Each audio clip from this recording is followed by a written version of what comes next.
Good morning everyone. आज की class में हम क्या पढ़ेंगे? जलवायु। इससे पहले आज की क्लास में पार्ट 2 है, जलवायु का दूसरा भाग है। कल की क्लास में हम पढ़ चुके हैं कि जो जलवायु थी, भारतीय मानसून था, वो कैसा होना चाहिए था? शुष्क होना चाहिए था। भारत की जो जलवायु होनी चाहिए थी वो शुष्क होनी चाहिए थी, है ना। हमें ये जानना है अब कि भारत की जलवायु शुष्क तो नहीं है, क्यों नहीं है ना, क्या कारण है वो। चलिए शुरू करते हैं फिर। भारत हम वायुदाब और विंड पवन तंत्र को पढ़ रहे थे। यही टॉपिक था ना हमारा लास्ट क्लास में। तो जो भारत का वायु दाब है, एयर प्रेशर है, और जो विंड सिस्टम है, ये क्या है? बहुत ही अद्भुत है, अद्वितीय है, बहुत ही अलग है। जो इसके कारण ही, वायु दाब और विंड सिस्टम के कारण ही जो भारत की जलवायु है वो बहुत ही लाभदायक है ना, बहुत सुखद है, भारत के लिए अनुकूल है। क्या लिखेंगे हम? अद्वितीय है।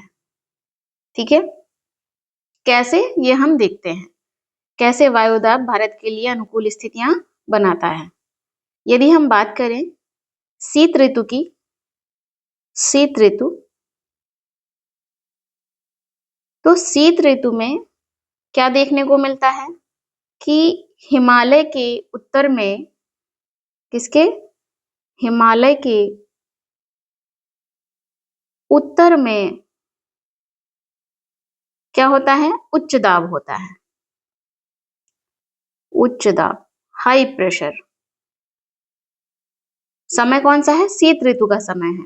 और आपने लास्ट क्लास में मैंने बताया था आपको कि शीत ऋतु के समय मध्य एशिया, साइबेरिया से आने वाली जो ठंडी पवनें हैं उन्हें कौन रोक लेता है? हिमालय, है ना। तो हिमालय के उत्तर में ये रहा हिमालय। पहले तो हम हिमालय ड्रॉ कर लेते हैं, भारत का मानचित्र, और ये रहा हिमालय, है ना। हिमालय के उत्तर में ये क्या है? उत्तर है। इस तरफ क्या है? उच्च दाब है, हाई प्रेशर है। ठीक है, ठंडी हवाएं हैं, उच्च दाब होता है। और दक्षिण में, कहां पर? दक्षिण में, यहां पर, इस तरफ दक्षिण में महासागरीय जो क्षेत्र है, ये क्या है? महासागरीय क्षेत्र है, एक बड़ा जलाशय क्षेत्र है ना। यहाँ पर लो प्रेशर होता है, निम्न दाब होता है। कब? शीत ऋतु में, ध्यान रखिएगा। और हम जानते हैं वायु हमेशा high pressure to low pressure चलती है। तो ये जो वायु है ये कुछ इस तरह से निकल, भारत को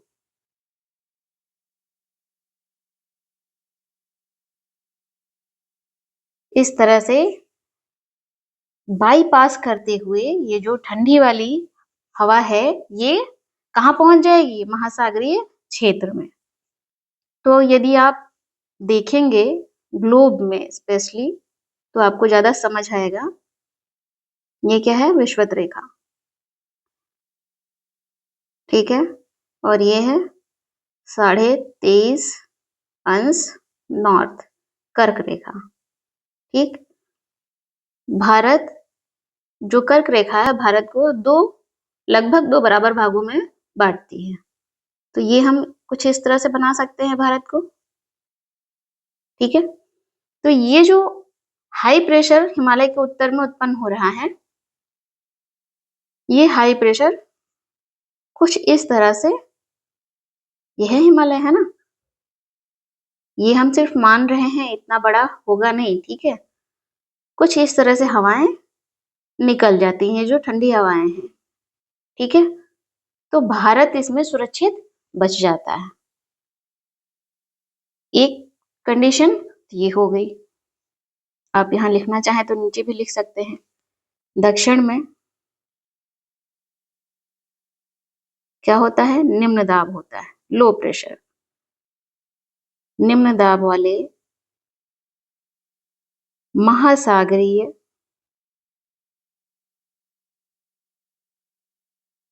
क्षेत्र के ऊपर बहती हैं पवनें, है ना, वायु बहती है। तो ये इस तरह से भारत बच गया, लेकिन लाभदायक कैसे? शीत ऋतु में, इसे भी हम समझते हैं।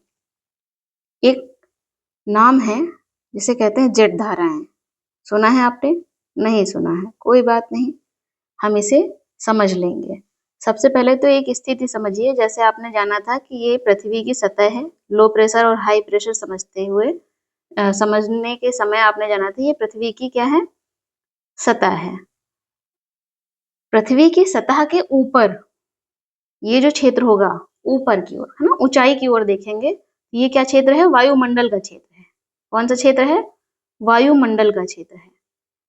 और यहाँ ही वायुमंडल की जो सबसे निचली परत है, कौन सी? सबसे निचली परत कौन सी है? सबसे निचली परत क्षोभ मंडल। कौन सी है? क्षोभ मंडल। इसी क्षोभ मंडल में ट्रोपोस्फेयर में जेट धाराएं चलती हैं, जिन्हें पश्चिमी हवाएं भी कहते हैं। लिख सकते हैं आप,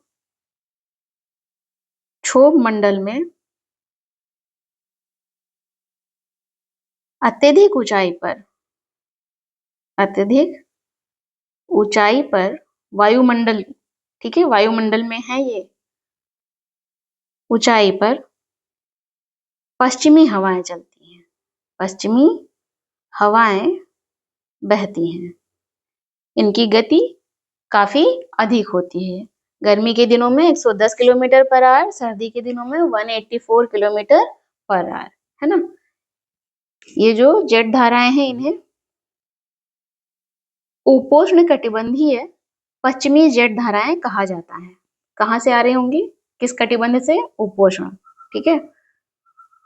इसलिए उपोष्ण कटिबंधीय पश्चिम से आ रही है, इसलिए पश्चिम जेट धाराएं कहा जाता है। उपोष्ण कटिबंधीय पश्चिमी जेट धाराएं कहा जाता है। ये जेट धाराएं किस अक्षांश से किस अक्षांश के बीच वायुमंडल के स्तर पर चलती हैं? वायुमंडल के स्तर पर, ध्यान रहे, पृथ्वी की सतह नहीं, वायुमंडल। अभी मैंने आपको क्लियर किया है। 27 डिग्री से 30 या 35 नॉर्थ हेमिस्फीयर, उत्तरी गोलार्ध में चलती हैं, है ना।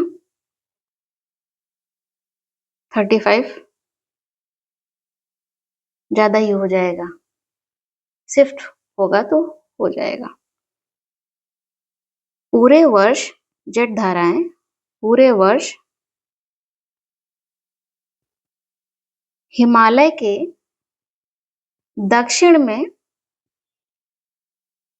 प्रवाहित होती हैं। कहाँ? हिमालय के दक्षिण में प्रवाहित होती हैं। ये हिमालय, है ना, और हिमालय का दक्षिण क्या होगा? ये हिस्सा दक्षिण में ऊपर वायुमंडल में प्रवाहित होती है। कहाँ से उत्पन्न हो रही हैं ये हवाएं? भूमध्य सागरीय क्षेत्र से। भूमध्य सागरीय क्षेत्र से उस समय भी क्या होता रहता है, आप देखते होंगे, जैसे वाष्पीकरण की प्रक्रिया लगातार चलती रहती है। ठीक है, गर्मी के दिनों में बहुत अधिक होती है और ठंडी के दिनों में क्या होता है? कम होता है। पर इसका मतलब ये नहीं है जैसे कम हो रहा है ना ठंडी के दिनों में, हम कई बार सोच लेते हैं कि हो ही नहीं रहा है ना, वाष्पीकरण की प्रक्रिया जो है क्या हो गई? रुक गई है। ऐसा नहीं है, कम हो जाती है, ठीक है, उसकी जो गति है वो बहुत कम हो जाती है, पर रुकती नहीं है, ठीक। तो भूमध्य सागरीय क्षेत्र से उत्पन्न होकर आगे बढ़ती हैं, ठीक है। तो यदि आप देखेंगे इन जेट धाराओं को वायुमंडल के स्तर पर पृथ्वी की सतह से ऊपर, ठीक है, क्षोभ मंडल की सीमा आपको याद होगी, ऐसा मैं मान के चल रही हूं। तो ये है भारत, ठीक, ये है भूमध्य सागर, और यहाँ से वाष्पीकरण जो हो रहा है, ऊपर जो हवाएं चल रही हैं उन्हें नमी मिलती है, जो पवन है, वायु है, और यहाँ से फिर क्या होता है, जेट धाराएं चलती हैं, पश्चिम से चल रही हैं। भारत देख रहे हैं आप, ये दिशा कौन सी है भारत के लिए, पश्चिम, है ना। तो पश्चिम से चलती हैं, इसलिए पश्चिमी जेट धाराएं, और भारत के ऊपर पहुंचती हैं। ठीक है, करती क्या है ये जेट धाराएं, जिसे पश्चिमी प्रवाह कह रहे हैं या पश्चिमी हवाएं कह रहे हैं, ये जेट धाराएं आपने देखा होगा, ये है अफगानिस्तान, ये है पाकिस्तान, और ये भारत। ठीक है, और इसके बीच स्थित है हिंदुकुश पर्वत। ये क्या है, अफगानिस्तान, ये क्या है, पाकिस्तान, और ये है भारत। तो ये जो भूमध्य सागरीय हवाएं, जेट धाराएं चल रही हैं, ये अपने साथ बहुत सारी नमी लेकर आती हैं, है ना। तो ये जो नमी लेकर आती हैं, ये नमी लेकर आई हैं, वो जो जेट धाराएं हैं, ये पवनें हिंदुकुश पर्वत से, ये क्या है, हिंदुकुश पर्वत है, इससे टकराकर वर्षा करती हैं। इसके बाद भी जो शेष रह जाती है इसके पास नमी, वो क्या होगा, आगे बढ़ते हुए भारत में पाकिस्तान, फिर पंजाब, फिर उत्तर प्रदेश, बिहार में बारिश करती हैं, वर्षा करती हैं। लेकिन काफी बड़ी मात्रा में वो हिंदुकुश से टकराकर क्या हो गई है, उनकी बारिश हो चुकी है, वर्षा हो चुकी है। जो नमी युक्त पवनें आई थी, वो हिंदुकुश पर्वत से टकराकर क्या हुआ है, उनसे वर्षा हो गई है। ठीक है, लेकिन कुछ ही आगे बढ़ पाई हैं, जो बढ़ पाती हैं वो भारत के पश्चिमी भाग में, और फिर उत्तर भाग में, फिर बिहार में आगे चलकर उनमें वर्षा करती हैं। इस समय, ये जो शीत ऋतु का समय है, इस समय कौन सी फसल लगाई जाती है, रबी की फसल। रबी की फसल के अंतर्गत कौन सी फसल होती है, गेहूं। गेहूं का सीजन होता है ना, गेहूं लगाया जाता है, और गेहूं की फसल को बारिश, जो वर्षा है, वो बहुत कम चाहिए होती है ना। और यही कम वर्षा क्या करती है, भारत के लिए बहुत अच्छी और लाभदायक साबित होती है। ठीक है, तो जो शीत ऋतु का समय है, वो इस तरह से लाभदायक है। और ये जो जेट धाराएं आती हैं, ये पश्चिमी चक्रवाती विक्षोभ भी लाती हैं, जिनके कारण वर्षा होती है। इसी को बोलेंगे, तो देश के उत्तर एवं उत्तरी पश्चिमी भाग में ये जो पश्चिमी हवाएं हैं, देश के, लिख देती हूँ मैं, पश्चिमी प्रवाह के द्वारा देश के उत्तर एवं उत्तरी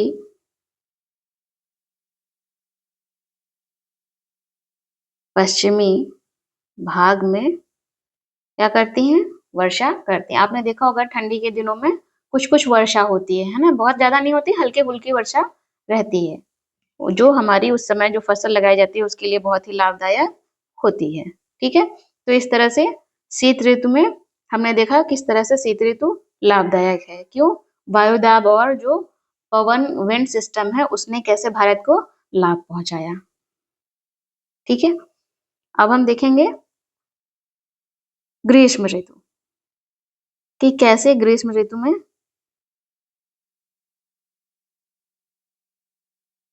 जलवायु की स्थिति क्या होती है ना। तो ग्रीष्म ऋतु को जब आप देखेंगे, गर्मी के दिनों को देखेंगे, तो सबसे पहले तो आपको याद होगा, एशिया क्या है, सबसे बड़ा महाद्वीप है। एशिया को कई भागों में वर्गीकृत किया जाता है, जैसे कि उत्तरी एशिया, इसके अंतर्गत तो रूस ही आ जाएगा, है ना। रूस का क्षेत्रफल क्या है, बहुत बड़ा है। मध्य एशिया, मध्य एशिया, पश्चिमी एशिया, ठीक है, दक्षिणी एशिया, दक्षिणी एशिया में क्या आता है? भारत आता है। भारत के साथ अन्य 7 देश भी हैं। और इधर दक्षिण पूर्व एशिया। तो एशिया को कई भागों में वर्गीकृत किया गया है। हम यहाँ क्यों इसे जान रहे हैं? एशिया के अंदर का जो भाग है दैट इज आंतरिक एशिया। ये क्या है? आंतरिक एशिया। गर्मी के दिनों में, ग्रीष्म ऋतु में, जब ग्रीष्म ऋतु होती है तो तब जो है इस आंतरिक एशिया में,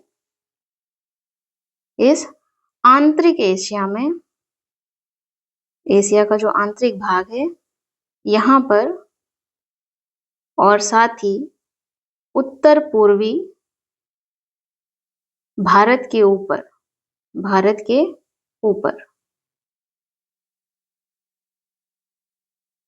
उत्तर पूर्वी भारत के ऊपर, ये है उत्तर पूर्वी, इसके ऊपर क्या स्थिति होती है? लो प्रेशर उत्पन्न हो जाता है, निम्न दाब का क्षेत्र उत्पन्न होता है।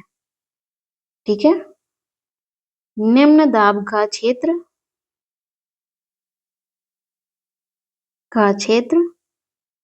उत्पन्न होता है। ठीक, निम्न दाब का क्षेत्र उत्पन्न हो रहा है, अर्थात आंतरिक एशिया और उत्तर पूर्वी भारत का जो क्षेत्र है उस ग्रीष्म ऋतु के समय जो स्थल है यहाँ का वो बहुत ही गर्म हो जाता है। और गर्म जो वायु है उसका जो स्वभाव है हमने क्या जाना था? वो बहुत हल्की होती है, और हल्की होने के कारण क्या होता है? ऊपर उठती है। हल्की होने के कारण ऊपर उठती है ना? और निम्न दाब का क्षेत्र उत्पन्न हो जाता है। अब यदि हमें ये पता चल जाए कि उच्च दाब का क्षेत्र कहाँ उत्पन्न हो रहा है, तो वायु आसानी से हमें पता चल जाएगा कि high pressure to low pressure चलती है हमेशा। तो हम ये बता सकते हैं कि ग्रीष्म ऋतु में कैसा होगा, क्या होगा आगे देखते हैं। एक स्थिति तो आपने ये जानी, ठीक है, लो प्रेशर है, निम्न दाब। ठीक, जो ये महासागरीय क्षेत्र है, ठीक है, यहाँ पर क्या होता है? हाई प्रेशर होता है, उच्च दाब। उच्च दाब जो जल है वो ना जल्दी ठंडा होता है और ना ही गर्म होता है। अपने इसी स्वभाव के कारण जो जल है वहां पर, यहाँ जो जल है, जो महासागरीय क्षेत्र है, यहाँ पर उच्च दाब होता है, अर्थात जल ठंडा होगा, है ना? तो हवा कैसे चलेगी? जो वायु है, हवा नहीं, वायु है वो high pressure to low pressure चलेगी। आपको यहाँ पर एक और बात बता दूं मैं कि जो ये विषुवत रेखा है, ठीक है, हमने पवनों के संदर्भ में जाना था कि ये कर्क रेखा है, ठीक है, नॉर्थ हेमिस्फीयर, और ये है मकर रेखा, साउथ हेमिस्फीयर। ये जो डायरेक्शन है पवनों की, वायु की, ये क्या है? उत्तर पूर्वी व्यापारिक पवन है। क्या है ये? उत्तर पूर्वी व्यापारिक पवने हैं। ठीक, और ये जो डायरेक्शन है मकर रेखा से विषुवत रेखा की ओर, ये भी व्यापारिक पवने हैं, लेकिन कौन सी? दक्षिण पूर्वी व्यापारिक पवने। ठीक है, ये जो व्यापारिक पवने हैं ग्रीष्म ऋतु के समय, ये पवने दक्षिण पूर्वी व्यापारिक पवने, जैसे कि आप देख रहे हैं, विषुवत रेखा की ओर मुड़ रही हैं, है ना? और यहीं पर कोरियालिस बल के प्रभाव से ये पवने मुड़ जाते हैं, किस ओर? दक्षिण पश्चिम की ओर। तो दक्षिण पूर्वी व्यापारिक पवने कुछ इस तरह से कर ले, मुड़ जाती हैं विषुवत रेखा को पार कर दक्षिण पश्चिम की ओर। किस ओर मुड़ गई? दक्षिण पश्चिम की ओर। और दक्षिण पश्चिम की ओर मुड़कर भारत में वर्षा करती हैं। दक्षिण पश्चिम की ओर मुड़कर भारत में वर्षा करती हैं। ये कौन सा क्षेत्र होगा? हिंद महासागर, है ना? ये जो दक्षिण पश्चिम पवने हैं, ये पवन कहाँ से बह रही है? महासागर के ऊपर से बह रही है। दक्षिण पश्चिम मानसूनी पवन है। कौन सी पवन है ये? मानसूनी पवन है ना? मानसून पवन। ये कहाँ से बह रही हैं? महासागर के क्षेत्र से बह रही हैं, के ऊपर से बह रही हैं।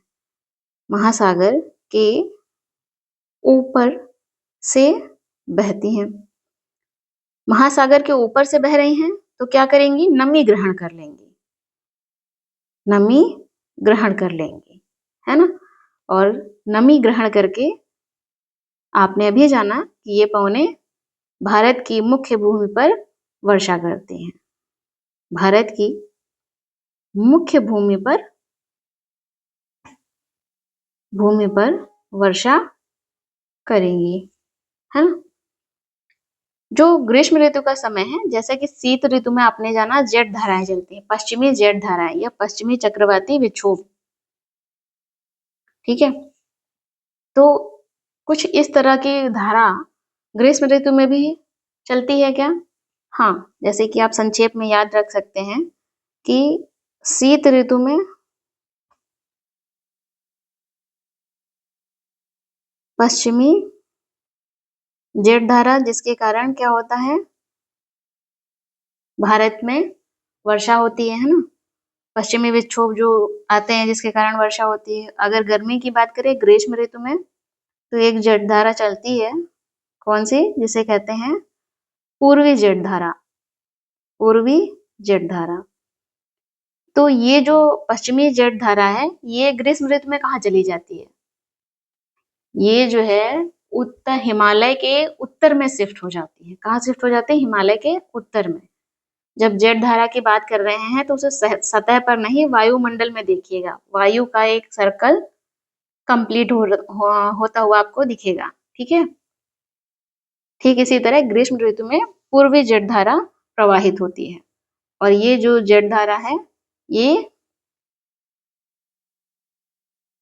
प्रायद्वीपीय भारत या प्रायद्वीपीय भारत के ऊपर लगभग 14 डिग्री नॉर्थ हेमिस्फीयर उत्तरी गोलार्ध में बहती है ना, ऊपर बहती है।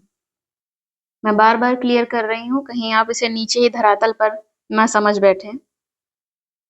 और मैंने आपको बता दिया जो पश्चिमी जेट धारा थी वो गर्मियों के दिनों में कहाँ शिफ्ट हो जाती है? हिमालय के उत्तर में, ठीक है। क्योंकि आपने लिखा है जो पश्चिमी जेट धारा है वो ग्रीष्म ऋतु को छोड़कर पूरे वर्ष कहाँ बहती है? हिमालय के दक्षिण में बहती है, ठीक है। हिमालय के दक्षिण में बहती है।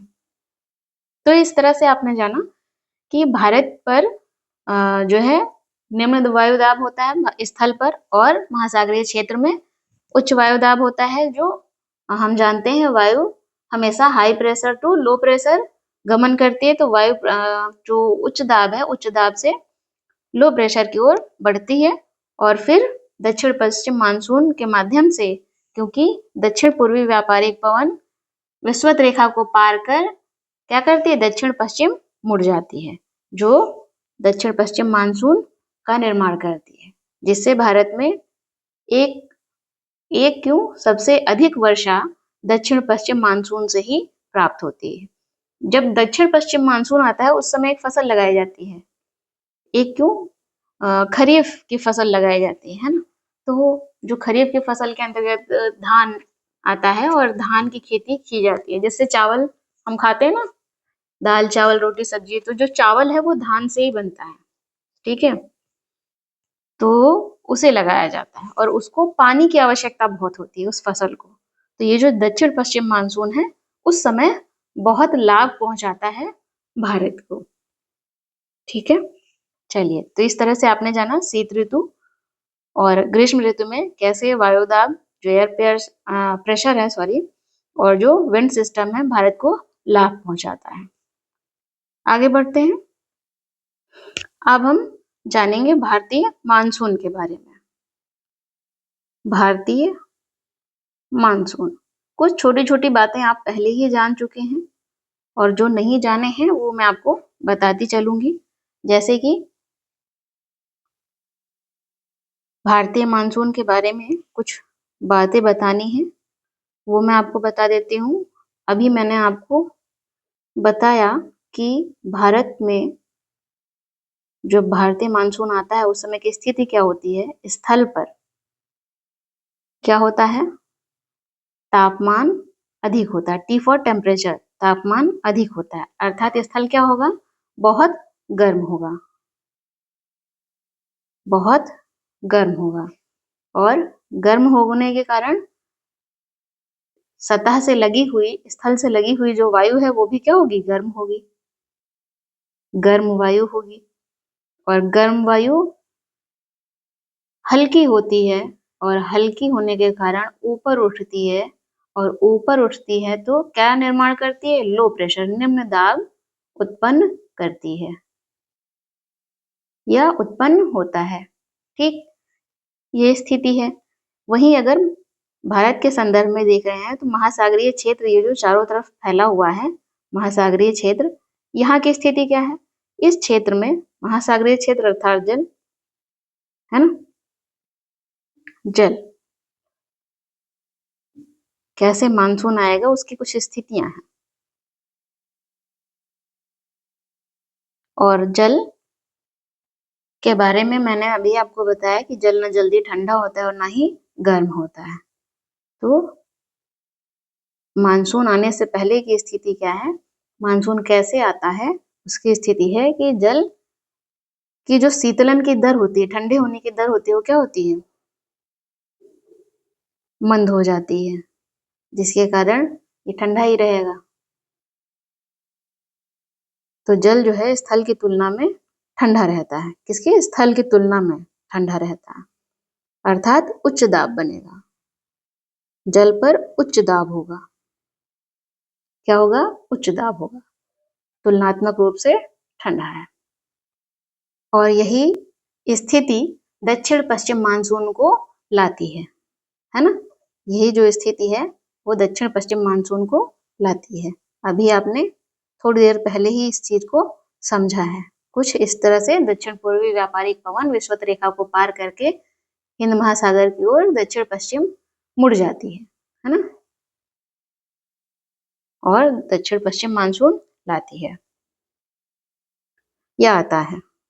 ऐसी एक और स्थिति है ITCZ, कुछ जान लेते हैं फिर आगे हम बढ़ते हैं भारतीय मानसून की तरफ। क्या है ये ITCZ? फुल फॉर्म है inter tropical convergence zone, Hindi में अंतः उष्ण कटिबंधीय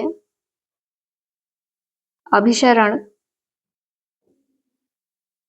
क्षेत्र, अंतः उष्ण कटिबंधीय अभिसरण क्षेत्र। आपको पवनें याद हैं जो विषुवत रेखा के पास चलती हैं? अभी मैंने बताया आपको कुछ देर पहले।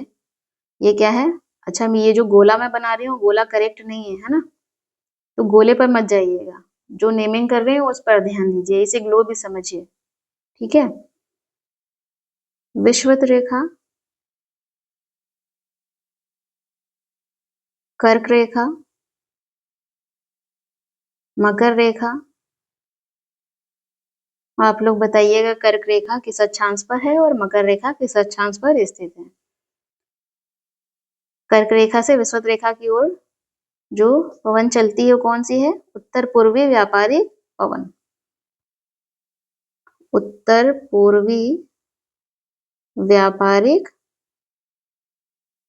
पवन, ठीक है? और मकर रेखा से विषुवत रेखा की ओर जो चलती है वो है दक्षिण पूर्वी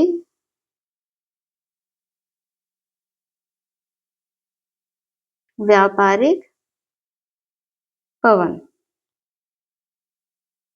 ये दोनों पवनें, उत्तर पूर्वी व्यापारिक पवन और दक्षिण पूर्वी व्यापारिक पवन, ये दोनों विषुवत रेखा पर, ये जो विषुवत रेखा क्षेत्र है यहाँ पर आपस में मिलती हैं। विषुवतीय अक्षांश, विषुवत रेखा जो है यह विषुवतीय अक्षांश पर मिलती हैं। कौन से? उत्तर पूर्वी व्यापारिक पवन और दक्षिण पूर्वी व्यापारिक पवन। और क्या बनाती है? निम्न दाब का क्षेत्र बनाती हैं। लिख भी सकते हैं ताकि कोई कंफ्यूजन न रहे आपको। उत्तर पूर्वी व्यापारिक पवन और दक्षिण पूर्वी व्यापारिक पवन विषुवतीय अक्षांश पे आपस में मिलती हैं। आपस में क्या करती हैं? मिलती हैं, है ना। और मिलती हैं तो यह 0 डिग्री है, विषुवतीय अक्षांश। मिलती हैं तो निम्न दाब का क्षेत्र बनाती हैं। लो प्रेशर जोन यहाँ पर होता है।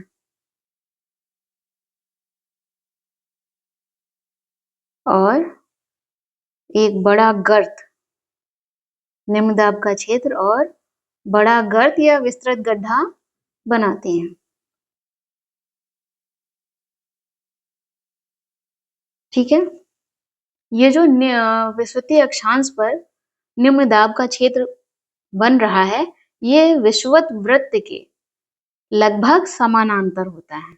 क्या होता है? ये जो है विषुवत रेखा है ना, ये क्या है? वृत्त है। अक्षांश की बात करते हैं तो पूरे ग्लोब पर अक्षांश रेखाएं हैं, तो वो वृत्त बनाती हैं। ठीक है, तो वहीं से है लिया गया है कि विषुवत वृत्त के लगभग समानांतर होता है क्या?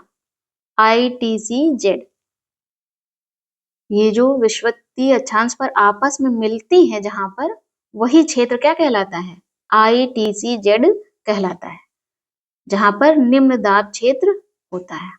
ठीक है, जहां पर मिलती हैं ये जो क्षेत्र है, ये लगभग 5 डिग्री अक्षांश से लेकर उत्तर अक्षांश से लेकर 5 डिग्री दक्षिण अक्षांश तक होता है ये क्षेत्र। ठीक है, तो विषुवत वृत्त के ITCZ विषुवत वृत्त के लगभग समानांतर होता है।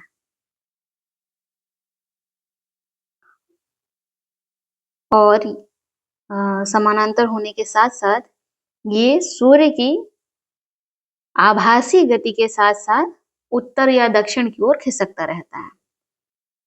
और ये सूर्य की आभासी गति, यहाँ पर आप कंफ्यूज मत होइएगा। सूर्य गति नहीं करता है, इसीलिए शब्द प्रयोग किया गया है आभासी गति। अभी मैं आपको इसे और स्पष्ट कर दूंगी। आभासी गति के साथ साथ ये उत्तर या दक्षिण, ITCZ उत्तर या दक्षिण की ओर खिसकता रहता है। जैसे कि आप देखेंगे ये ग्लोब है, ठीक है, विषुवत रेखा। अब तक तो आप लोगों को भी याद हो गया होगा, है ना। ये कर्क रेखा, पृथ्वी घूमती है ना कि सूर्य। और मकर रेखा, आपने जाना था कर्क और मकर रेखा के बीच जो सौर ऊर्जा है सबसे अधिक प्राप्त होती है।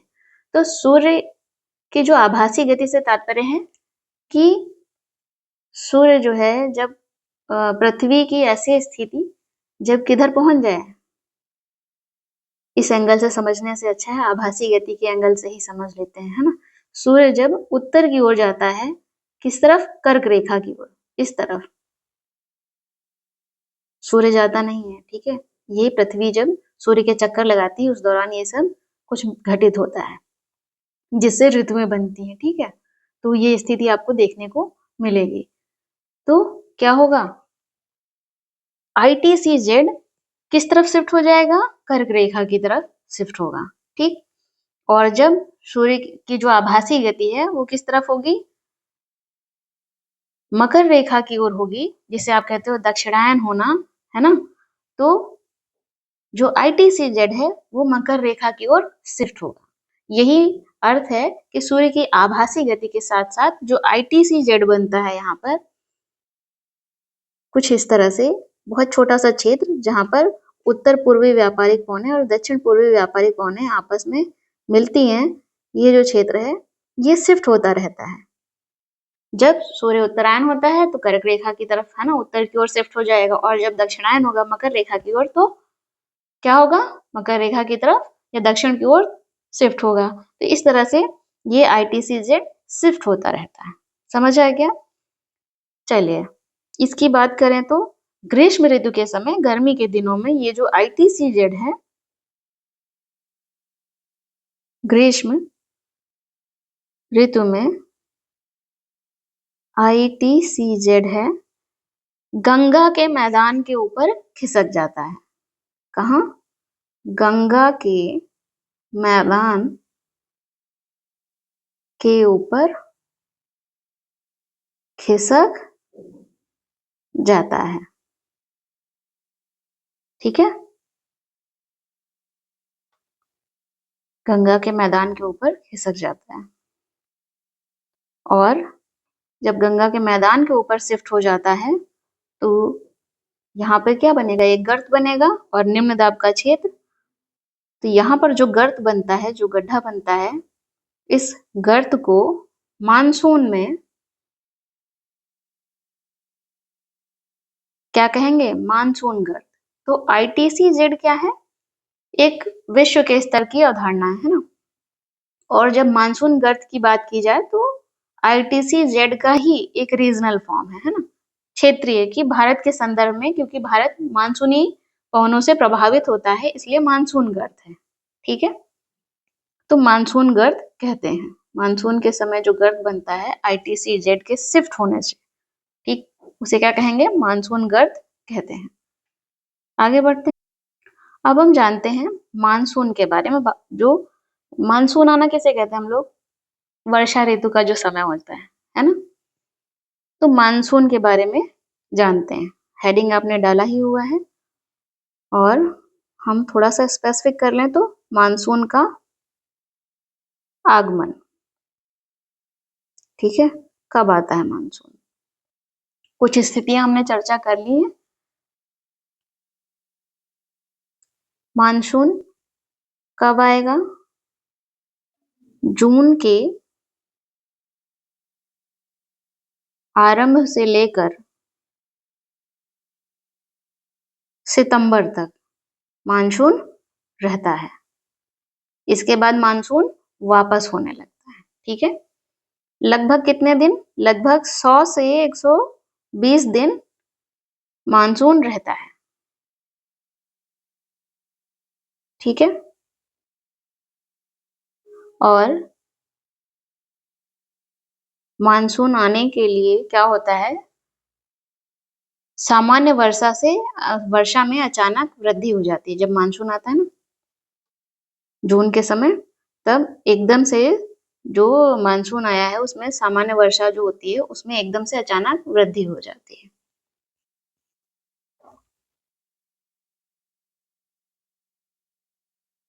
सामान्य वर्षा जो होती है उसमें अचानक वृद्धि हो जाती है। और ये जो अचानक वृद्धि होती है, मानसून आ गया, ठीक है, लगातार कई दिनों तक चलती रहती है वर्षा, कई दिनों तक जारी रहती है वर्षा। इसे ही क्या कहते हैं, मानसून प्रस्फोट या फिर फटना, है ना, या फिर बस्ट ऑफ द मानसून कहते हैं, बस्ट ऑफ द मानसून कहते हैं। ये जो स्थिति है क्या है, बस्ट ऑफ द मानसून है, जिससे स्पष्ट हो गया कि मानसून तो आ गया। ठीक, सामान्य तौर पर जो मानसून है वो जून के प्रथम सप्ताह में, जो पहला सप्ताह होता है, पहला वीकेंड होता है, सामान्यतः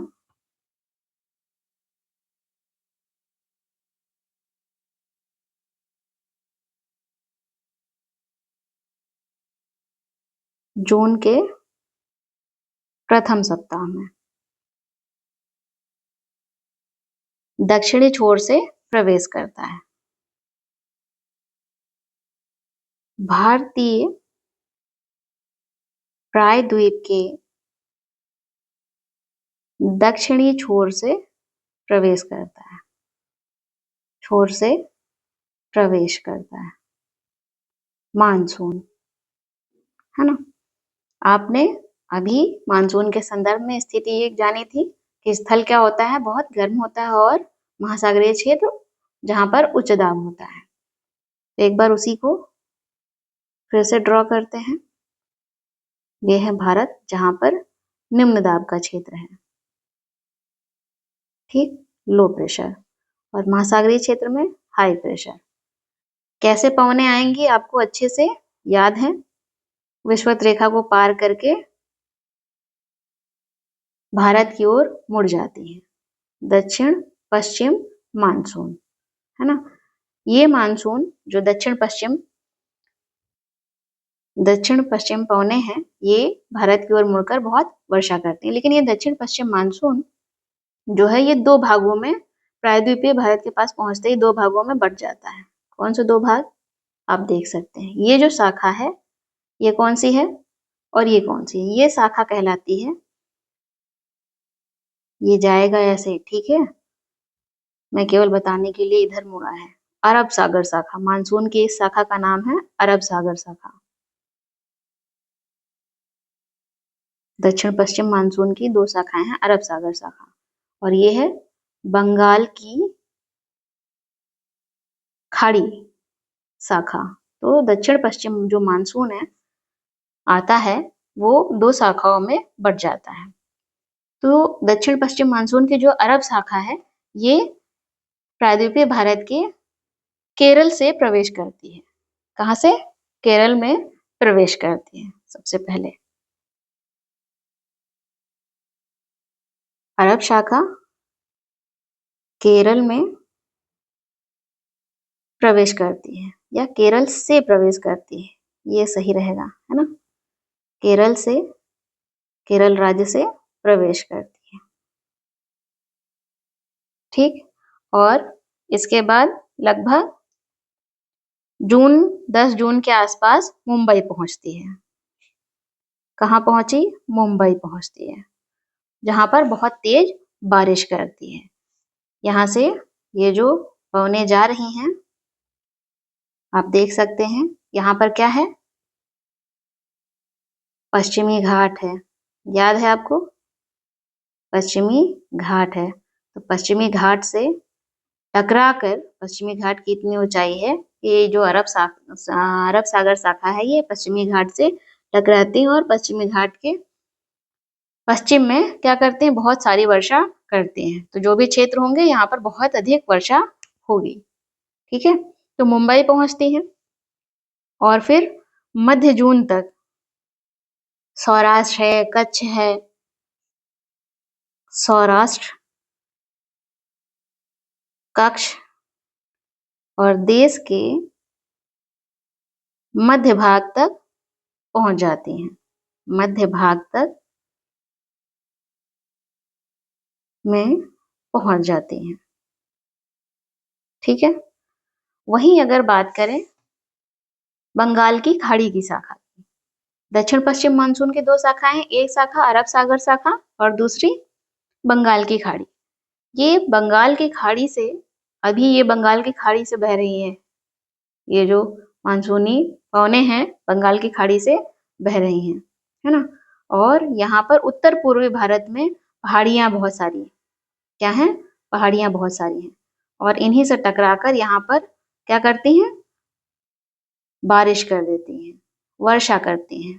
तो आपने पढ़ा होगा, सबसे पहले जो मैंने पढ़ाया है कि भारत में पश्चिम से पूर्व की ओर वर्षा घटती जाती है। सबसे अधिक वर्षा कहाँ होती है? उत्तर पूर्वी भारत में होती है। तो यहाँ पर इस भाग में बहुत वर्षा होती है, किससे? बंगाल की खाड़ी की शाखा से होती है। और ये जो बंगाल की खाड़ी की शाखा है दक्षिण पश्चिम मानसून की, ये आप देख रहे हैं लगातार महासागरीय जो क्षेत्र है, जल का बड़ा क्षेत्र है, इसके ऊपर से गुजर रही है, तो नमी क्या होंगी? लगातार धारण ही करती जा रही है ना। तो इस क्षेत्र में बहुत अधिक वर्षा करती है। तो बंगाल की खाड़ी की जो शाखा है, ये असम पहुंचती है, जून के लगभग प्रथम सप्ताह में असम पहुंचती है और यहाँ पर यह उत्तर पूर्व भारत में पहुंचती है और यहाँ पर ऊंचे ऊंचे पर्वतों के कारण ऊंचे ऊंचे पर्वतों के कारण जो मानसूनी पवने हैं, मानसूनी पवने हैं कारण बारिश करती हैं और बारिश करने के बाद आगे पहुंचती मानसूनी पवने पश्चिम की ओर, पश्चिम में गंगा के मैदान की ओर मुड़ जाते हैं, मुड़ जाते हैं। तो इस क्षेत्र में बारिश करने के बाद क्या हुआ, पश्चिम की ओर मुड़ जाती हैं। ठीक है, असम में यहाँ से असम से ऐसे पश्चिम की ओर मुड़ जाते हैं। वहां पर ऊंचे ऊंचे पर्वत हैं बहुत सारे, है ना। गंगा के मैदान की ओर मुड़ जाती हैं और वहां पर फिर बारिश करते हैं। और जुलाई तक आप देखेंगे कि दिल्ली तक बंगाल की खाड़ी के माध्यम से, जो बंगाल की खाड़ी की शाखा है, दिल्ली तक वर्षा पहुंच जाती है ना। तो उत्तर प्रदेश, पंजाब, हरियाणा इन सब क्षेत्रों में वर्षा हो गई और मध्य जुलाई तक हिमाचल प्रदेश, देश के शेष भाग में भी वर्षा हो जाती है। तो बंगाल की खाड़ी के माध्यम से यहाँ तक वर्षा पहुंच गई। यदि देखें तो बंगाल की खाड़ी और अरब सागर की ये जो शाखा है दक्षिण पश्चिम मानसून की, ये दोनों ही शाखाएं दोनों गंगा के मैदान में, कहा, गंगा के मैदान में नहीं के, गंगा के मैदान के उत्तर पश्चिम भाग में, कहां पर, उत्तर पश्चिम भाग में आपस में मिल जाती हैं, आपस में मिल जाती हैं। और मिलने के बाद फिर थोड़ी बहुत क्या होगी, वर्षा होगी, है ना। तो ये क्या है, उत्तर पश्चिम भाग है। यहाँ पर बंगाल की खाड़ी की शाखा और ये अरब शाखा दोनों ही मिल जाती हैं। ठीक, इस भाग में मिल जाती हैं।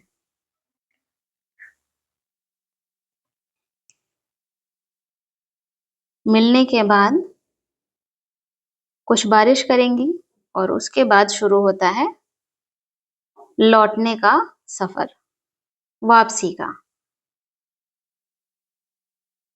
ये जो मानसूनी पवने हैं, मानसूनी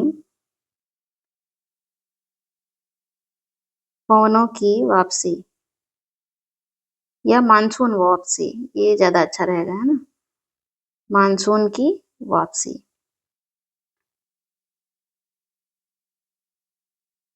क्या हम देखेंगे,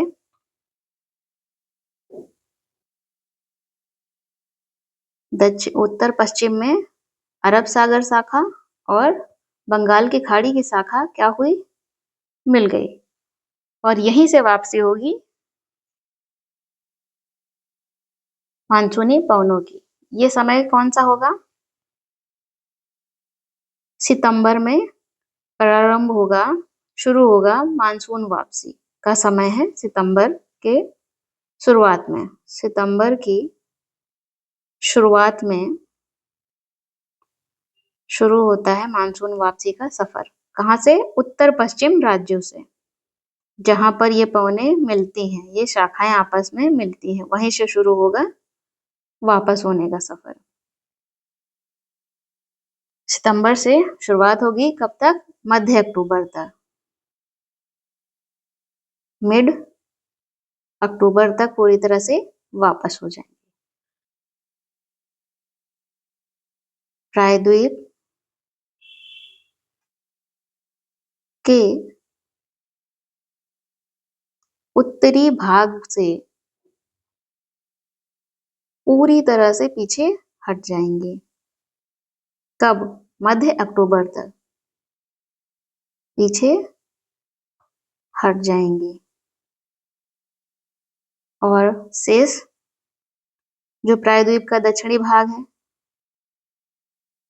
यहाँ से वापसी क्या हो जाती है, बहुत ही तीव्र हो जाती है। और दिसंबर के प्रारंभ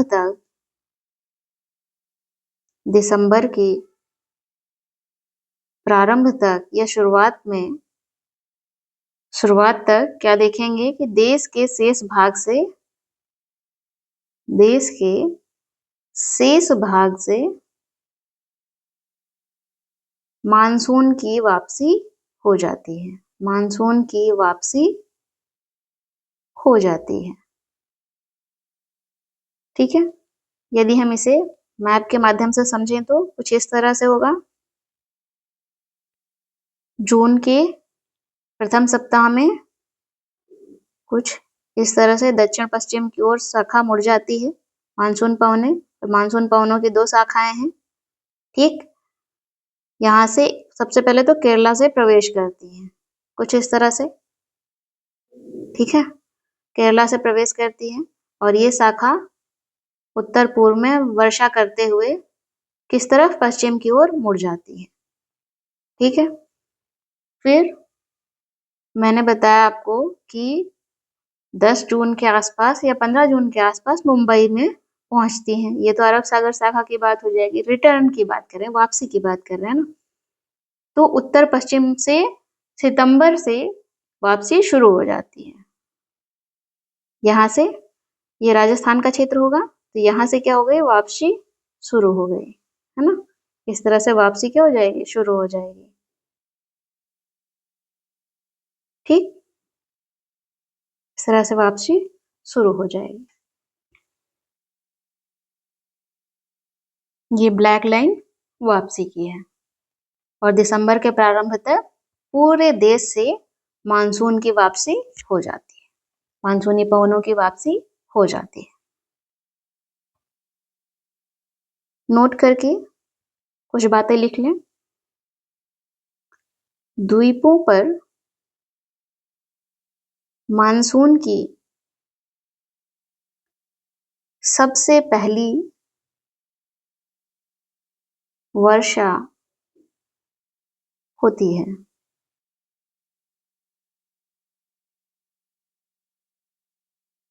मानसून की सबसे पहली वर्षा कहाँ होती है, द्वीपों पर होती है।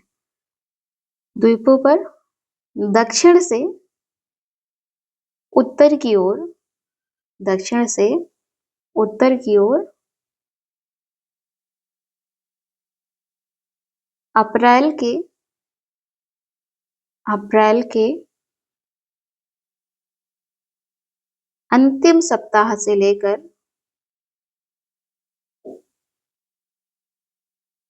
मई के प्रथम सप्ताह तक। तो सबसे पहली वर्षा कहाँ हुई, द्वीपों पर होती है। और इन द्वीपों से वापसी कब होती है,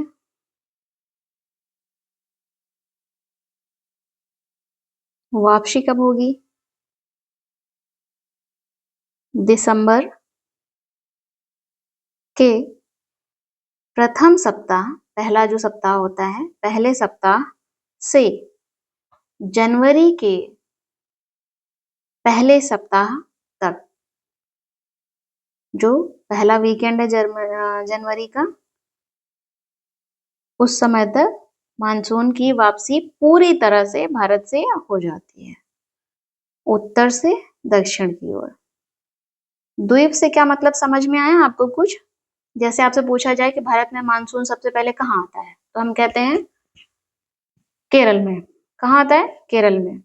ठीक है, लेकिन अगर जियोग्राफी का स्टूडेंट है, उसका सब्जेक्ट है जियोग्राफी है, और उससे ये प्रश्न पूछा गया है, तब वो कहाँ कहेगा, द्वीप पर। द्वीप में भी कहाँ पर, अंडमान सागर में, अंडमान निकोबार में।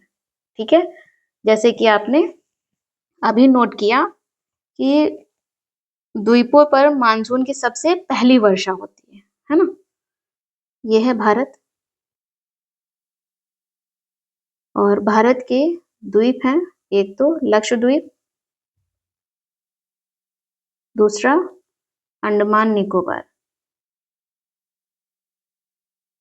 यही लिखा है ना आपने, द्वीपों पर सबसे पहली वर्षा होती है। अंडमान निकोबार जो द्वीप है उसमें दक्षिण से, ये कौन सा भाग होगा, दक्षिण, और ये नॉर्थ, द्वीपों के संदर्भ में है। दक्षिण से उत्तर की ओर मीन्स इस तरफ, अप्रैल के अंतिम सप्ताह से लेकर, यहाँ अप्रैल से शुरू होगा और मई के प्रथम सप्ताह तक क्या होगा, बारिश होगी। और जून, हम क्या पढ़ रहे थे अभी तक, मानसून जो है आता है कब, जून के प्रथम सप्ताह में। ठीक है, तो मई से फिर आगे कहानी बढ़ती है। तो ये नोट करके बस आपको लिख लेना है। और ये जो आपने लिखा है ना, वापसी हो जाती है उत्तर से दक्षिण की ओर। इस समय तक शेष भाग शीत ऋतु के प्रभाव में होता है। हम देखते हैं दिसंबर और जनवरी का जो समय होता है वही समय होता है मानसून के वापसी का, जहां से पूरी तरह से मानसून वापस चला जाता है। आप न्यू ईयर कह सकते हैं, न्यू ईयर आता है, बस समझ लीजिए मानसून पूरी तरह से वापस चला गया। ओके, चलिए हम आगे बढ़ते हैं। कहाँ पर वर्षा अधिक होती है, कहाँ पर कम होती है, ये सब बातें हम पहले ही जान चुके हैं। अब बात करते हैं ऋतुओं की। किसकी, ऋतुओं की। ऋतुएं क्यों होती हैं जानते हैं ना, ऋतुएं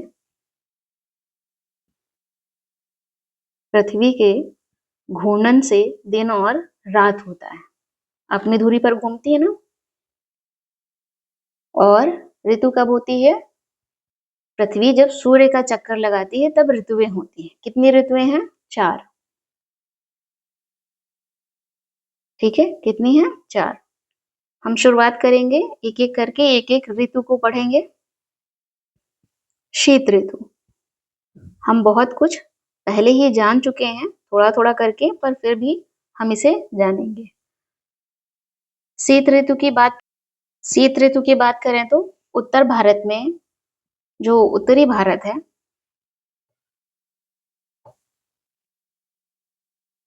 उत्तरी भारत, ये है ना उत्तरी भारत, हाँ, उत्तरी भारत में मध्य नवंबर से शुरू होकर कब तक होता है, फरवरी तक।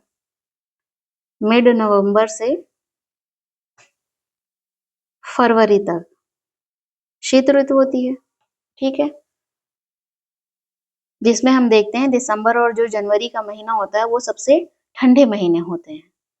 इस समय जो तापमान होता है वो घटता चला जाता है। दक्षिण से उत्तर की ओर जब बढ़ेंगे तो तापमान घटता है, दक्षिण से उत्तर की ओर, ये दक्षिण है, उत्तर की ओर बढ़ने पर तापमान घटता है। तो उत्तरी भारत में तापमान काफी कम हो जाता है। शीत ऋतु का जो तापमान है वो दक्षिण से उत्तर की ओर बढ़ने पर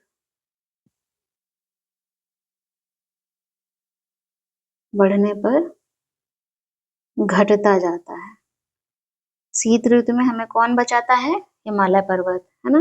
क्यों और कैसे, हिमालय पर्वत मध्य एशिया और साइबेरिया से आने वाली ठंडी जो हवाएं होती हैं, जो वायु है, उसे आने से रोक देता है, इसलिए हमें ठंडी भी अच्छी लगती है ना। चलिए, जो पूर्वी तट है, भारत का ही जो पूर्वी तट है, जहां हम देख रहे हैं कि जो उत्तर भारत है वहां पर तापमान काफी कम हो जाता है, लेकिन पूर्वी तट पर जो तापमान है वो कितना है, यदि हम पूर्वी तट पर भी किसका देखें, चेन्नई का जो औसत तापमान है कितना होता है, 24 डिग्री सेल्सियस से लेकर 25 डिग्री सेल्सियस तक। अरे ये तापमान तो काफी अलग है, शीत ऋतु का ही समय है। लेकिन अगर आप पूर्वी तट पर जाएंगे, जो पूर्वी तट है वो किसके संपर्क में है, ये है पूर्वी तट, महासागरीय क्षेत्र के संपर्क में है। और आपने जाना था ये यहाँ पर समकारी प्रभाव होता है ना। तो इसलिए यहाँ का तापमान क्या है, 24 डिग्री सेल्सियस से लेकर 25 डिग्री सेल्सियस। ये क्षेत्र जो महासागर के संपर्क में होते हैं, महासागरीय क्षेत्र के संपर्क में होते हैं, यहाँ पर समकारी प्रभाव होता है। ठीक, वहीं उत्तरी मैदान में शीत ऋतु में क्या तापमान होगा? 10 डिग्री सेल्सियस से 15 डिग्री सेल्सियस के बीच होता है। उत्तरी मैदान में कोहरा पड़ रहा होता है ना? तुषाराघात, घात नहीं पात, फ्रॉस्ट जिसे कहते हैं। और शीत ऋतु के समय हिमालय की बात करें तो हिमालयी क्षेत्र में क्या हो रहा है? स्नोफॉल, हिमपात, स्नोफॉल, हिमपात, बर्फ गिर रही है। यह है शीत ऋतु की स्थिति क्या है, आप देख सकते हैं। और देश में जो उत्तर पूर्वी व्यापारिक पवनें हैं इसे प्रवाहित होती हैं। शीत ऋतु के समय उत्तर पूर्वी व्यापारिक पवनें स्थल से प्रवाहित होती हैं, है ना? स्थल से समुद्र की ओर। देश में उत्तर पूर्वी व्यापारिक पवनें प्रवाहित होती हैं। कैसे? कहां से कहां की ओर? स्थल से समुद्र की ओर, समुद्र की ओर, जिससे देश का जो अधिकतर भाग है, अधिकतर भाग में क्या होता है? मौसम शुष्क रहता है। जो अधिकतर भाग है वो शुष्क रहता है, शुष्क मौसम रहता है।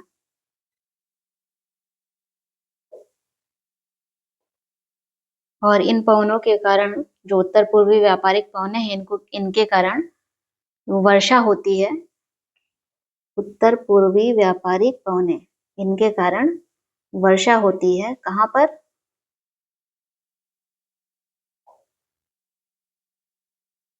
तमिलनाडु के तट पर, तमिलनाडु के तट पर। कुछ इस तरह से बताती हूँ मैं अभी। ये जो पवनें हैं, उत्तर पूर्वी व्यापारिक पवनें, ये समुद्र से स्थल की ओर चलती हैं, समुद्र से स्थल की ओर चलती हैं, स्थल की ओर बहती हैं। ठीक है, ये कुछ ऐसी स्थिति है। ठीक, ये भारत है। व्यापारिक पवनें कहां से कहां चल रही हैं? स्थल से समुद्र की ओर। ये उत्तर पश्चिम का क्षेत्र है ना? यहाँ से पवनें वापस होती हैं। ठीक, वापस होते हुए बंगाल की खाड़ी की ओर आती हैं, वापस होते हुए, और यहाँ से फिर नमी लेती हैं। यहाँ से बंगाल की खाड़ी का जो क्षेत्र है, और यहाँ से फिर समुद्र से स्थल की ओर बहती हैं। और ये जो क्षेत्र है ये क्या है? तमिलनाडु का क्षेत्र है। तो यहाँ पर वर्षा करती है। ठीक है, यहाँ पर वर्षा करते हैं।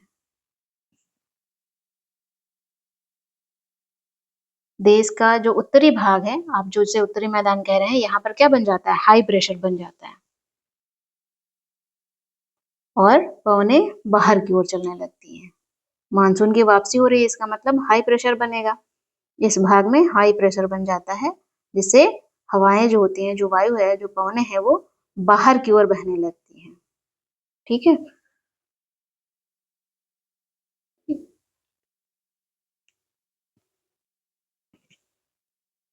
चलिए आगे देखते हैं। इस मौसम में, ये जो शीत ऋतु का मौसम है, इस मौसम में आसमान साफ,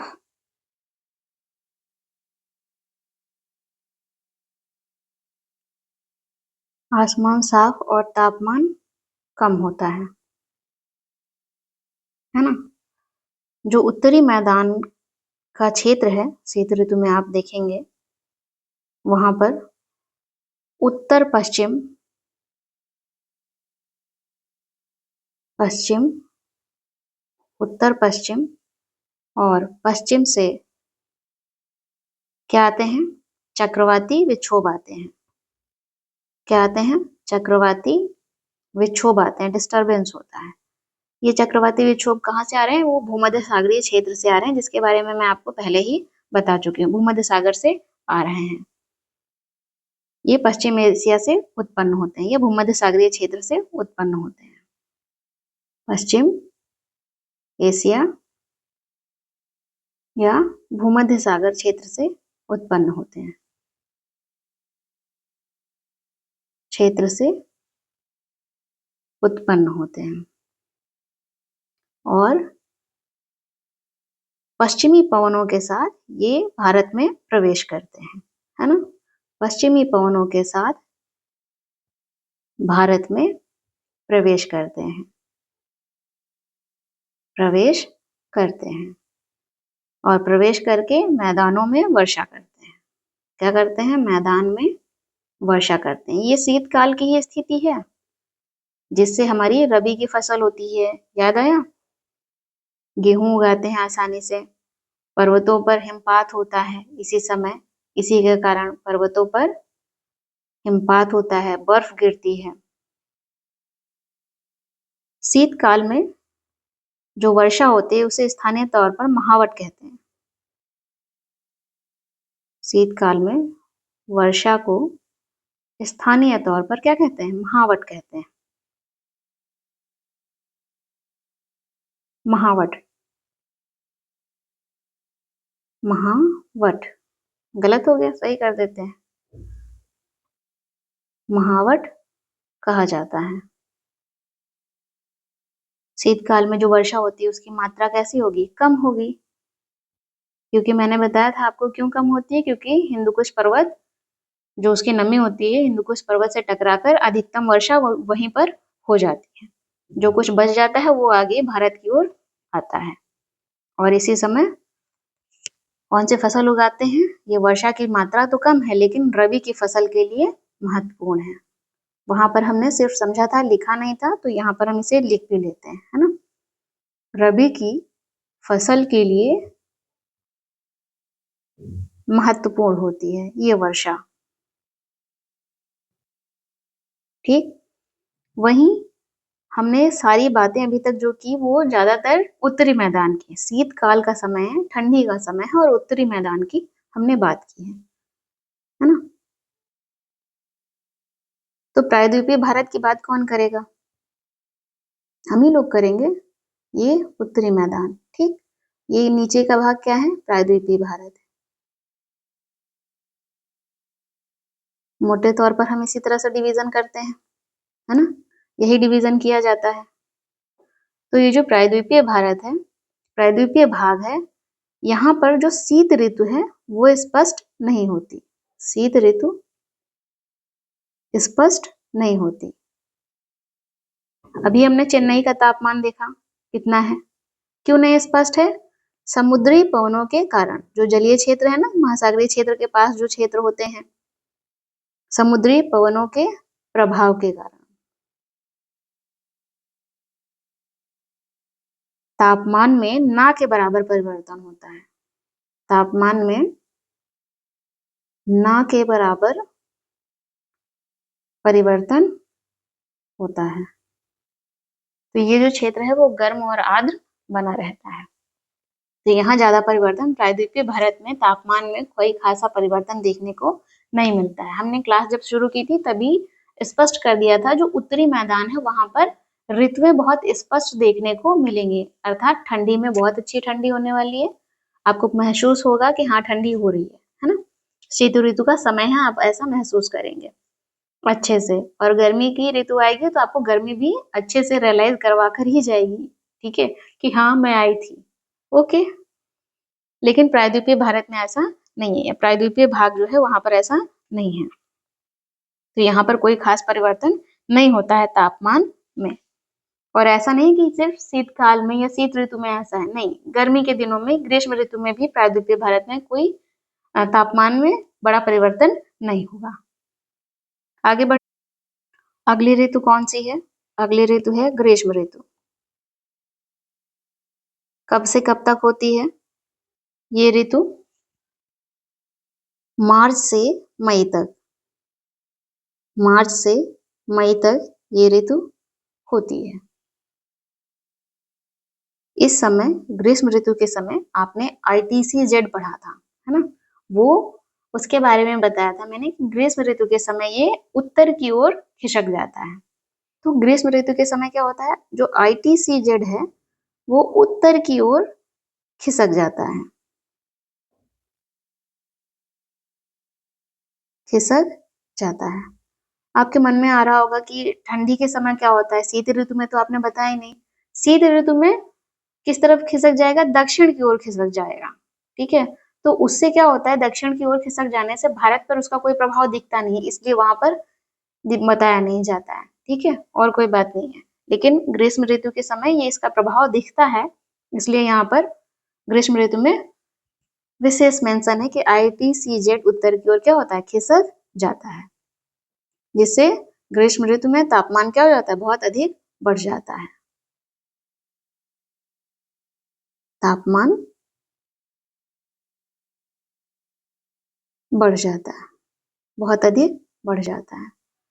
अगर हम तापमान की बात करें तो ग्रीष्म ऋतु के समय जो दक्कन का पठार है, दक्कन का पठार याद है आपको? मार्च में दक्कन का पठार या दक्कन पठार का जो तापमान होता है वो कितना होता है? टेम्परेचर 38 डिग्री सेल्सियस, है ना?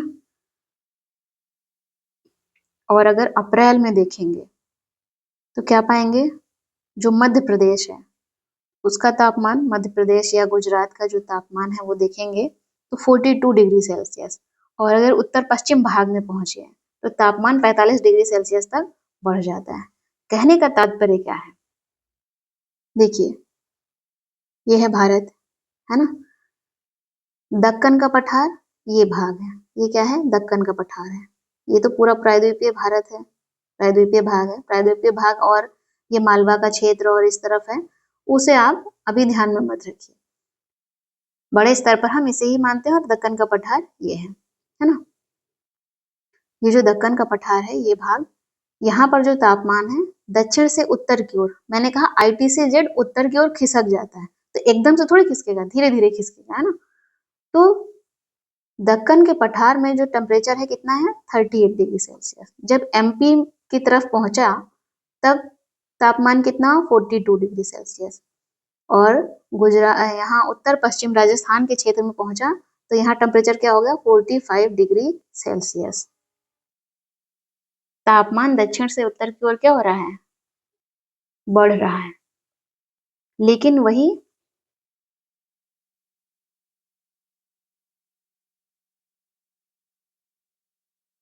देखेंगे प्रायद्वीपीय भारत में, प्रायद्वीपीय भारत में तो क्या पाएंगे? समुद्री प्रभाव के कारण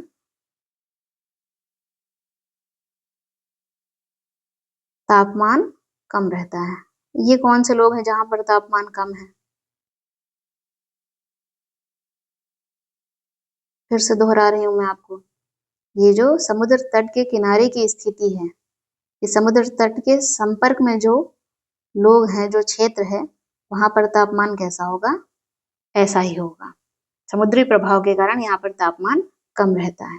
यहीं पर अभी थोड़ी देर पहले मैंने बताया शीत ऋतु भी इस भाग में स्पष्ट नहीं दिखाई देती, समुद्री पवनों के प्रभाव के कारण। अब बात कर लें देश का जो उत्तरी भाग है, उत्तरी भाग, अभी तो हम समझ ही रहे हैं, है ना? ग्रीष्म काल, उत्तरी भाग में ग्रीष्म काल, गर्मी के दिन भी बहुत अच्छे साफ साफ दिखाई पड़ते हैं। ये हम अब तक कई बार समझ चुके हैं, बस फिर से ऋतु के आधार पर केवल दोहरा रहे हैं। यहाँ पर तापमान क्या होगा? अधिक होगा। वायुदाब में जब तापमान अधिक होता है तो वायुदाब में कमी होती है, लो प्रेशर होता है। वहां पर क्या होता है? लो प्रेशर होता है।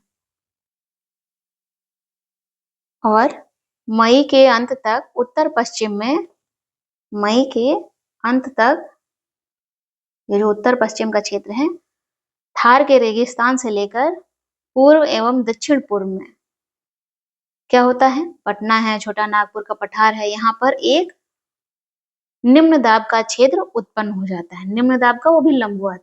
ये कुछ इस तरह से है ना, यहाँ पे लो प्रेशर क्रिएट हो जाता है और इसी के परिणाम स्वरूप फिर दक्षिण पश्चिम मानसून आगे की स्थिति में हम देखेंगे आता है। ठीक है। इसी समय गर्मी के समय एक स्थिति देखने को मिलती है जिसे कहते हैं लू। क्या कहते हैं? लू। ये क्या होता है? ये धूल भरी गर्म व शुष्क पवनें हैं। गर्मी के दिनों में चलती हैं, गर्म एवं शुष्क पवनें हैं। काफी नुकसान पहुंचाती हैं ये पवनें। कहाँ से चलती हैं? उत्तर उत्तर पश्चिम क्षेत्रों से चलती हैं। उत्तर और उत्तर पश्चिम क्षेत्रों से ये पवनें चलती हैं। उत्तर पश्चिम कहाँ है, अब आपको बताने की जरूरत तो नहीं है ना। और इनका जो प्रभाव होता है वो बहुत ही घातक होता है। अगर सीधे आप संपर्क में आ गए तो सीधा प्रभाव क्या होगा? बहुत ही घातक होगा, कई बार जान भी चली जाती है। ये पवनें दिन के समय उत्तर और उत्तर पश्चिम क्षेत्रों से चलती हैं। मई के समय आप देखेंगे धूल भरी आंधियां चलती हैं जो अस्थायी रूप से आराम पहुंचाती हैं गर्मी के दिनों में, क्योंकि जो तापमान होता है वो कम हो जाता है। अपने साथ ठंडी पवन और हल्की वर्षा लाती हैं। जो धूल भरी आंधियां होती हैं गर्मी के दिनों में, वो अपने साथ ठंडी पवन और हल्की वर्षा लेकर आती हैं। कभी कभी मूसलाधार वर्षा भी कर देती हैं गरज के साथ, साथ ही साथ कुछ हिमवृष्टि भी हो जाती है। यदि हम बात करें मई की, गर्मी के दिनों में ही, क्योंकि आपने जाना ना मार्च से मई तक गर्मी होती है। मई, जिसे हिंदी पंचांग के अनुसार वैशाख का महीना भी कहते हैं, इस समय वैशाख महीना होने के कारण वेस्ट बंगाल में काल बैसाखी कहते हैं। किसे? जो मई के महीने में धूल भरी आंधियां चली हैं और वो धूल भरी आंधियां अस्थायी रूप से क्या पहुंचाती हैं? आराम पहुंचाती हैं।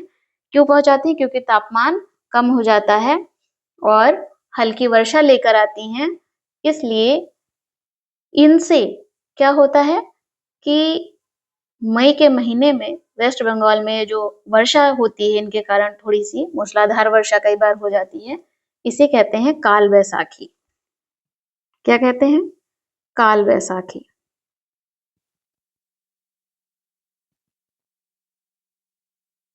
ठीक। और ग्रीष्म ऋतु के गर्मी के अंत में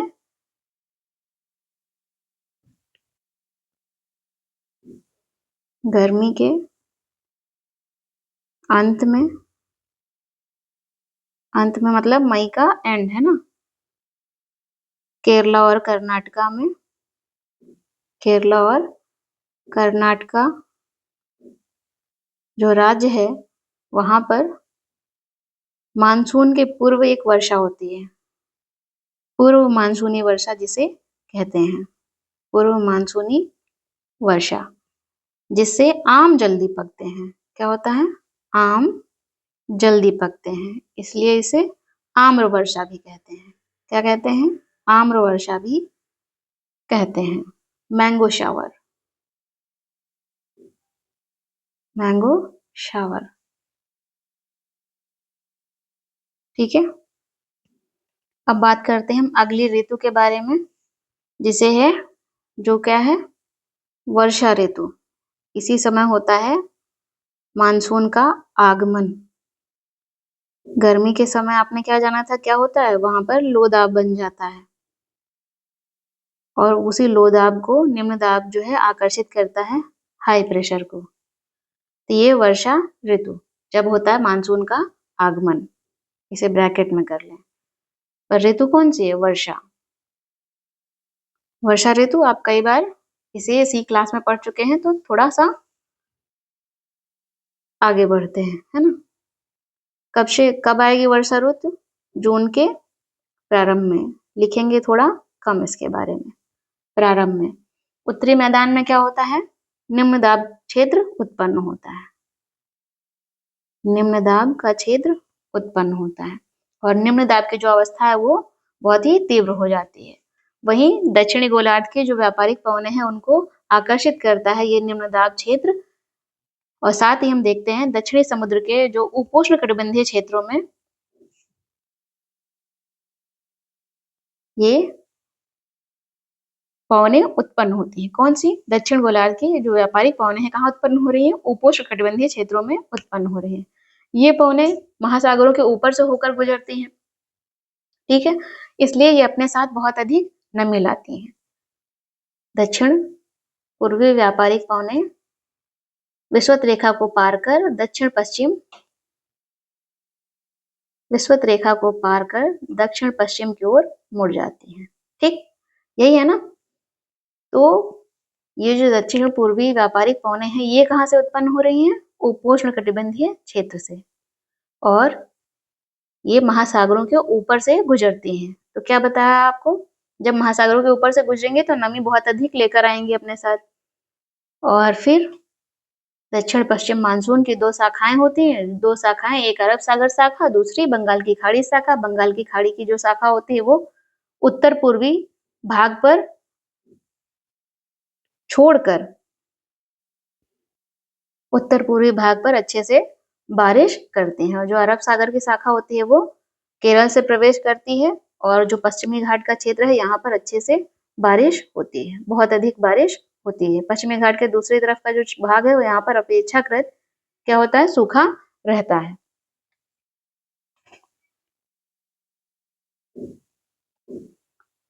दक्षिण पश्चिम जो मानसून है इसमें आप देखेंगे कि जो दक्कन का पठार है और एमपी के कुछ भाग है ये वृष्टि छाया क्षेत्र आते हैं। जैसे ये सूखा रह गया यहाँ पर, आप देखेंगे ये जो क्षेत्र है ना, पवन विमुखी, और इसके अंदर एमपी का कुछ भाग है और कुछ इस तरह से आपको देखने को मिलेगा। इस क्षेत्र में वर्षा नहीं होती, जहां पर वर्षा नहीं हो पाती है उसे क्या कहते हैं? वृष्टि छाया क्षेत्र कहते हैं। अधिकतर वर्षा ऋतु की जो अधिकतर वर्षा है वो कहाँ होती है? उत्तर पूर्वी भाग में होती है। अधिकतर वर्षा कहाँ होगी? उत्तर पूर्वी भाग में होती है। उत्तर पूर्वी भाग में कहाँ पर? मासिनराम में। मासिनराम कहाँ पर स्थित है?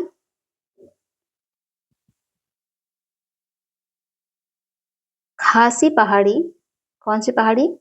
खासी पहाड़ी के दक्षिण श्रृंखला में स्थित है ना, दक्षिणी रेंज में स्थित है। कौन सी पहाड़ी है? खासी पहाड़ी। अब ये खासी पहाड़ी कहाँ है? मेघालय में।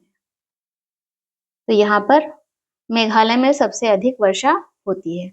ये कोई स्टेटमेंट आए तो भी सही है, या फिर ये कहें कि मासिनराम में सबसे अधिक मासिनराम में विश्व की सबसे अधिक वर्षा होती है, जो कि दक्षिण पश्चिम मानसून से होती है, ठीक है। और गंगा की घाटी में यही बंगाल की खाड़ी की शाखा आगे बढ़ती है, तो गंगा की घाटी में पूर्व से पश्चिम की ओर वर्षा की मात्रा क्या होती है? घटती जाती है। ये आप पहले से जानते हैं, कुछ इस तरह से, है ना। पूर्व से पश्चिम की ओर वर्षा की मात्रा घटती जाती है। ये कौन सी घाटी है? गंगा की घाटी है। और राजस्थान गुजरात के कुछ भागों में बहुत कम वर्षा होती है। पश्चिम की ओर पहुंचे तो यहाँ पर वर्षा क्या होगी? बहुत कम होगी। क्यों? क्योंकि जो नमी अपने साथ पवन लेकर आई थी वो धीरे धीरे यहाँ तक पहुंचते पहुंचते बहुत कम हो जाती, इसलिए वर्षा बहुत कम होती है, ठीक है। तो आप लिख सकते हैं राजस्थान और गुजरात के कुछ भागों में वर्षा बहुत कम होती है, कम होती है। कभी कभी क्या होता है? मानसून में विराम आ जाता है, मानसून में विराम आ जाता है। जो वर्षा ऋतु का समय है मानसून में इसी समय विराम आ जाता है। या मानसून का विराम जिसे कह रहे हैं, ये क्या होगा, इस समय जिसे विराम कह रहे हैं उस समय बारिश रुक जाती है। ऋतु वर्षा की है लेकिन बारिश रुक गई है। बारिश का रुक जाना क्या है, मानसून का विराम है। मानसून का विराम कहते हैं इसको, है ना। इसी मानसून का ये जो विराम है इसे ही मानसूनी गर्त कहते हैं।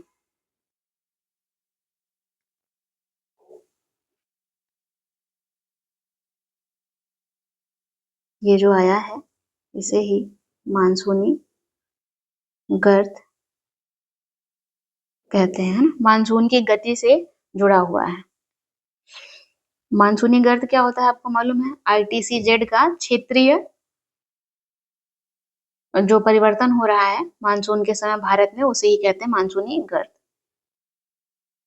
ये जो मानसूनी गर्त है, ये मानसूनी गर्त थोड़ा थोड़ा उत्तर दक्षिण पूर्व पश्चिम खिसकता रहता है और वर्षा का जो वितरण है उसे स्थानिक वितरण, जो स्थानीय वितरण है उसे प्रभावित करता है।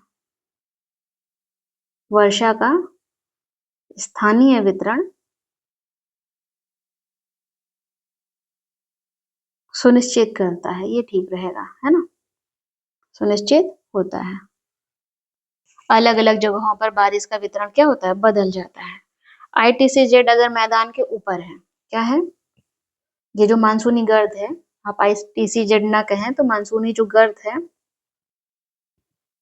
यदि उत्तरी मैदान के ऊपर है, ठीक, मैदान के ऊपर है, तो क्या होगा, वर्षा अधिक होगी, वर्षा अधिक होगी, या आप कह सकते हो अच्छी बारिश होगी। अधिक नहीं, अच्छी बारिश होगी, अधिक से बहुत अधिक भी हो सकता है ना। वर्षा होगी, अच्छी बारिश होगी, ठीक है।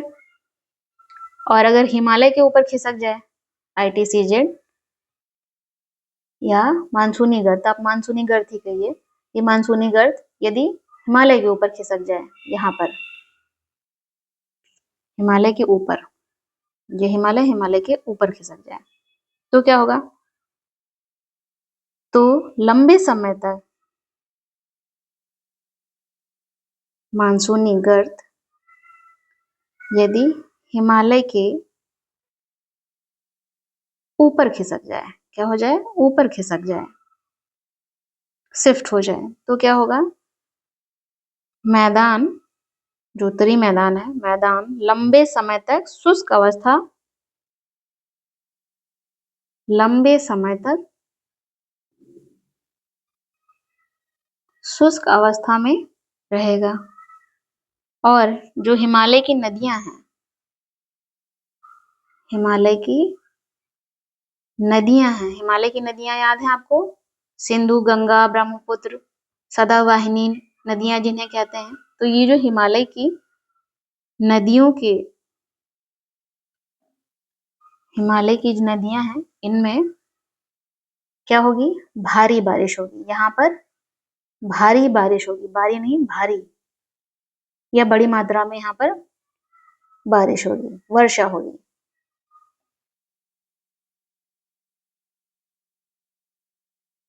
इस क्षेत्र में वर्षा होगी। इसका परिणाम ये होगा कि हिमालय के क्षेत्र में जो वर्षा हो रही है नदियों के क्षेत्र में, चूंकि मानसूनी गर्त हिमालय के ऊपर खिसक गया है, तो इसका परिणाम ये होगा कि मैदान में, जो मैदान है वहां पर बाढ़ आ जाएगी। जैसे कि ये भारत है, ये हिमालय है, और ये हिमालय की नदियां हैं, ये गंगा है, ये सिंधु है ना, ये सिंधु नदी है और ये ब्रह्मपुत्र, ठीक। तो इन नदियों में जब बारिश होगी, नदियों के क्षेत्र में और भी कई अन्य नदियां हैं, तो हिमालय पर्वत से निकलकर कहाँ आ रही हैं सारी नदियां, मैदानी क्षेत्र में आ रहे हैं, तो मैदानों में क्या होगी, बाढ़ आ जाएगी या बाढ़ की स्थिति बन जाएगी। बाढ़ आ जाती है और जो बाढ़ की स्थिति है वो क्या होती है, विनाशकारी होती है।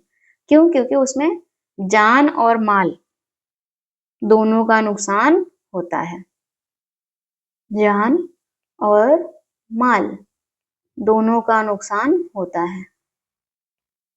दोनों का नुकसान होता है। तो बाढ़ तो अच्छी स्थिति नहीं हुई। मीन्स कि अगर मानसून गर्त हिमालय के ऊपर खिसक जाए तो ज्यादा बड़ी समस्या है ना। उत्तरी मैदान में रहे तब तक तो ठीक है। जान माल की बात करें तो जान, जितने भी जीवों में जान है, मनुष्य, जितने भी जीव जंतु हैं, आप अपने पशु को देख लें।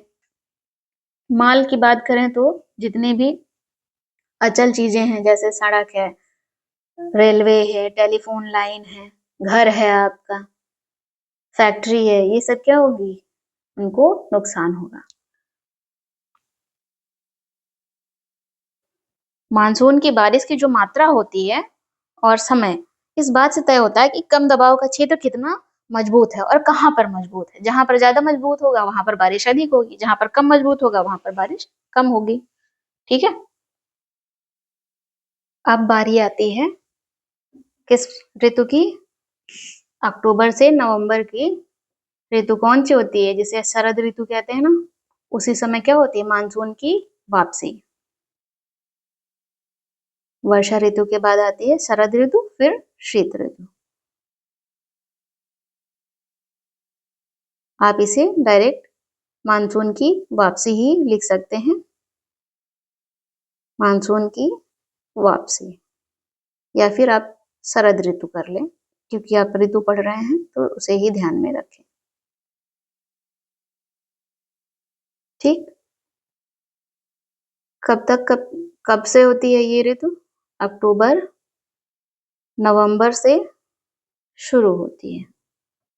अक्टूबर और नवंबर में ये ऋतु होती है।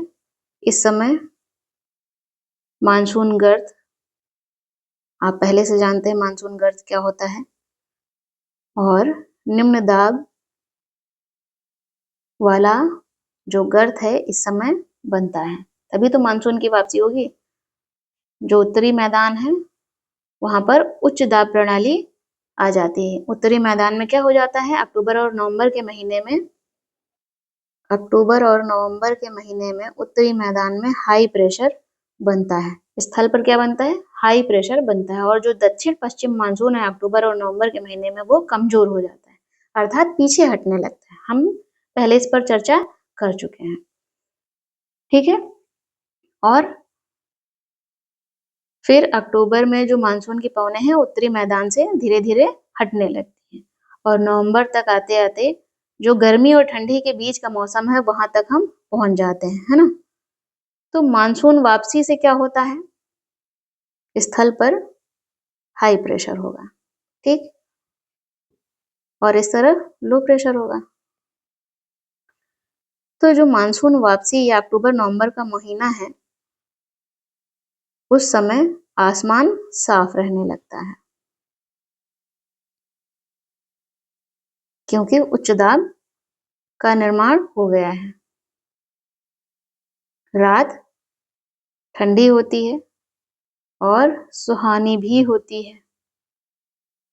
वहीं स्थल पर बारिश के बाद का समय है, वर्षा के बाद का समय है, तो अभी भी स्थल पर आर्द्रता है।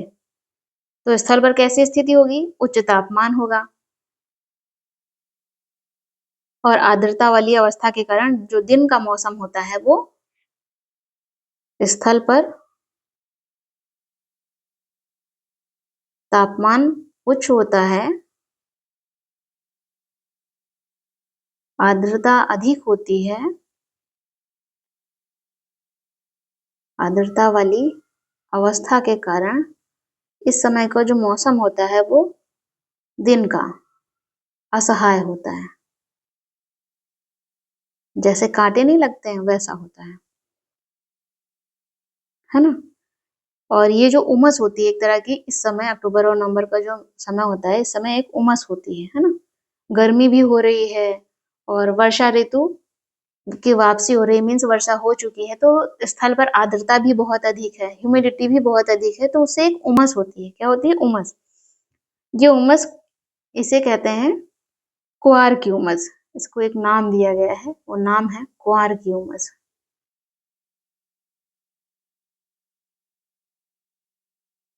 ठीक है। और अक्टूबर के अंत में उत्तर भारत में आप देखेंगे कि तापमान तेजी से गिरने लगता है। अक्टूबर के अंत में तापमान क्या होता है? तेजी से गिरने लगता है, तेजी से गिरने लगता है। ये लास्ट ऋतु है, हम सारी पढ़ चुके हैं। और उत्तर पश्चिम भारत के ऊपर से आप देखेंगे लो प्रेशर की जो अवस्था बनती है वो बंगाल की खाड़ी पर जाकर स्थानांतरित हो जाती है। कब? नवंबर के प्रारंभ में। और इसके पश्चात जो निम्न दाब उत्पन्न होते हैं बंगाल की खाड़ी में, अंडमान सागर के ऊपर उत्पन्न होते हैं और भारत का जो पूर्वी तट है उसको पार करके क्या करते हैं? भारी वर्षा करते हैं।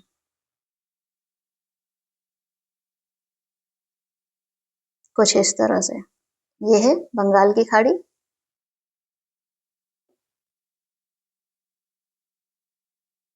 बंगाल की खाड़ी, ठीक है। यहाँ पर निम्न दाब बनता है और इस निम्न दाब से इस समय नवंबर के समय क्या होता है? चक्रवात बनते हैं। और ये चक्रवात जो भारत का पूर्वी तट है उनसे टकराकर वर्षा करते हैं, भारी वर्षा करते हैं, कई बार नुकसान भी बड़े पैमाने पर पहुंचाते हैं। इन चक्रवातों को क्या कहते हैं? उष्णकटिबंधीय चक्रवात कहते हैं। उष्ण क्यों कह रहे हैं? क्योंकि ये उष्ण जोन में जोन को प्रभावित कर रहे हैं, उष्ण जोन से उत्पन्न हो रहे हैं, है ना। उष्ण जोन कहाँ तक है? कर्क रेखा तक। कर्क रेखा भारत को दो भागों में बांटती है, लगभग दो भागों में बांटती है। तो ये जो चक्रवात है ये प्रायः क्या होते हैं? विनाशकारी होते हैं। गोदावरी, कृष्णा, कावेरी नदियों को आपने पढ़ा है। ये नदियां क्या बनाती हैं? डेल्टा बनाती हैं। जैसे गोदावरी, कृष्णा, कावेरी, है ना, ये क्या बनाती हैं? डेल्टा बनाती हैं। सपोज इन क्षेत्रों में क्या बना रही है? डेल्टा बना रही है। और इन क्षेत्रों में जहां पर डेल्टा बनाए हैं चक्रवात क्या करते हैं? काफी नुकसान पहुंचाते हैं। कभी कभी ये चक्रवात तो इतना नुकसान पहुंचाते हैं, जैसे ओडिशा है, वेस्ट बंगाल है, बांग्लादेश है, इन क्षेत्रों में भी पहुंच जाते हैं। कोरोमंडल तट पर अधिकतर वर्षा इन्हीं चक्रवातों से होती है। कोरोमंडल तट जानते हैं आप? ये क्या है? मालाबार तट। ये क्या है? कोरोमंडल तट। तटों के विभाजन जब हमने पढ़ा था तब हमने इसे जाना था। आशा करते हैं आपको याद होगा। इसी के साथ अब हम आगे बढ़ते हैं और देखते हैं वर्षा का वितरण। हमने ऋतुओं को अच्छे से समझ लिया है। 4 ऋतुएं हैं। वर्षा का वितरण, वर्षा का वितरण देखेंगे। आप अब तक वर्षा को ही समझ रहे थे, लेकिन हम उसे संक्षेप में केवल उसे आपको बताने की कोशिश कर रहे हैं। वर्षा का वितरण कैसे है भारत में, ठीक है। जो उत्तर पूर्वी भाग है भारत का, ये भाग कौन सा है? उत्तर पूर्वी भाग है। यहाँ पर वर्षा अधिक होती है, वर्षा बहुत अधिक होती है। सबसे अधिक वर्षा कहाँ होती है? उत्तर पूर्वी भाग में। सबसे कम वर्षा कहाँ होती है? उत्तर पश्चिम में, इस भाग में।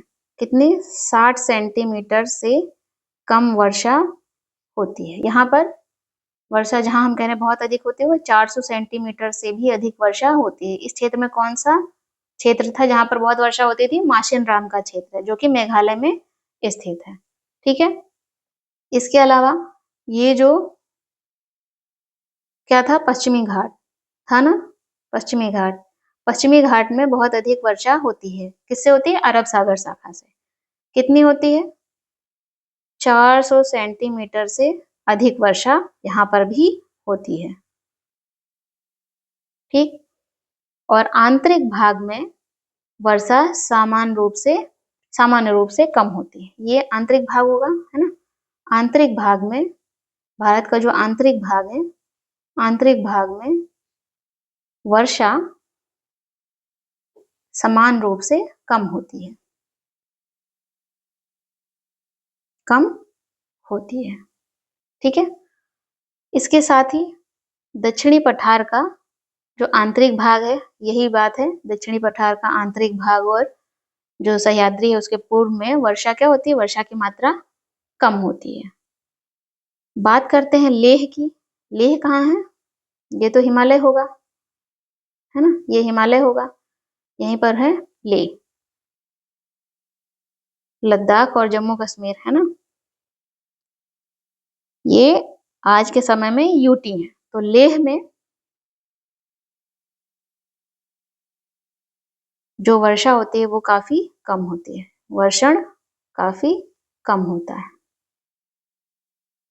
ठीक, और देश के जो भाग मैंने अभी तक बताए इनको छोड़कर, या आप कह सकते हो देश के शेष हिस्सों में वर्षण मध्यम होता है। ठीक,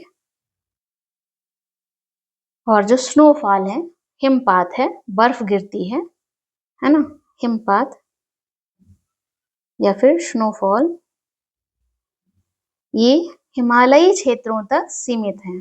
कहाँ पर होती है? हिमालय के क्षेत्रों तक ही ये स्थिति देखने को मिलती है, हिमालयी क्षेत्रों तक सीमित है, अर्थात स्नोफॉल सिर्फ इन क्षेत्रों में ही देखने को मिलेगा।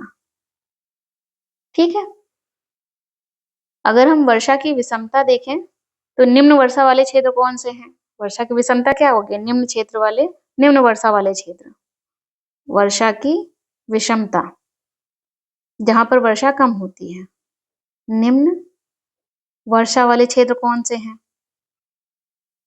वर्षा वाले क्षेत्र, जैसे कि आपने यहीं पर जाना कि ईस्ट से, पूर्व से पश्चिम की ओर बढ़ने पर वर्षा क्या होती है? कम होती जाती है। कितनी कम? 60 सेंटीमीटर से भी कम वर्षा होती है। तो यही क्षेत्र हो जाएगा कम वर्षा वाला, निम्न वर्षा वाले क्षेत्र। तो लिख लेते हैं राजस्थान, गुजरात के कुछ भाग और वेस्टर्न घाट, पश्चिमी घाट के वृष्टि छाया प्रदेश, वृष्टि छाया प्रदेश में ऐसा होता है। वृष्टि छाया प्रदेश कौन सा होगा? पश्चिमी घाट का ये भाग क्या है? वृष्टि छाया प्रदेश है। ठीक है, क्योंकि पर्वतों से टकराकर वर्षा, ये जो रेड लाइन खींची हुई है, इस तरफ हो जाती है, दूसरी तरफ वर्षा कम होती है। अपेक्षाकृत जो रेड वाली लाइन है इसकी तुलना में काफी कम होती है। तो ये जो ब्लू लाइन का क्षेत्र है ये क्या है? वृष्टि जोन है, वृष्टि छाया प्रदेश है। ठीक है, वृष्टि जोन है, वृष्टि छाया प्रदेश, इस क्षेत्र में वर्षा कम होती है। ऐसे क्षेत्र जहां पर वर्षा बहुत अधिक होती है वहां पर क्या समस्या होती होगी? बाढ़ आ जाती होगी। और ऐसे क्षेत्र जहां पर वर्षा बहुत कम होती है, जैसे कि आपने अभी जाना राजस्थान, गुजरात के कुछ भाग, पश्चिमी घाट का जो वृष्टि छाया प्रदेश जिसे कहते हैं, जहां पर वर्षा बहुत कम होती है, वहां पर कौन सी समस्या उत्पन्न होने की संभावना है? सूखे की। तो जहां ज्यादा बारिश हो रही है, जहां ज्यादा वर्षा हो रही है, वहां पर बाढ़ की समस्या उत्पन्न होगी। और जहां पर वर्षा नहीं हो रही है या कम हो रही है, नहीं हो रही वाली कोई स्थिति नहीं है, कम हो रही है ना, वहां पर सूखे की संभावना बनी रहती है। तो ये है पूरे भारत में वर्षा किस तरह से वितरण है, वर्षा का वितरण कहाँ कहाँ पर ज्यादा है, कहाँ पर कम है, कैसे कम है, ये सभी बातें हमने जानी। अब हम सबसे लास्ट में जानते हैं मानसून। जो भारत का मानसून है ये एकता का परिचायक है। जो भारत का मानसून है किसका परिचायक है? एकता का परिचायक है। एकता को किस तरह से दिखाता है ये हम थोड़ा सा समझते हैं।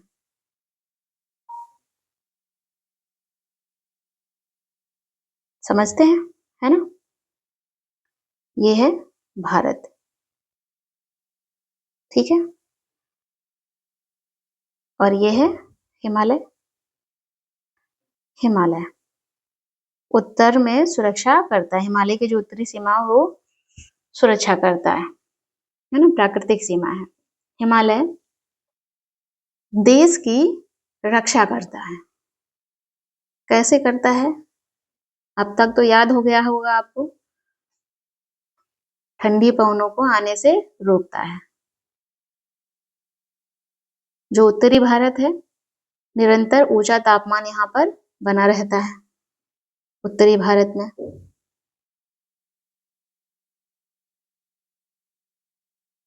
निरंतर लगभग ऊंचा तापमान बना रहता है।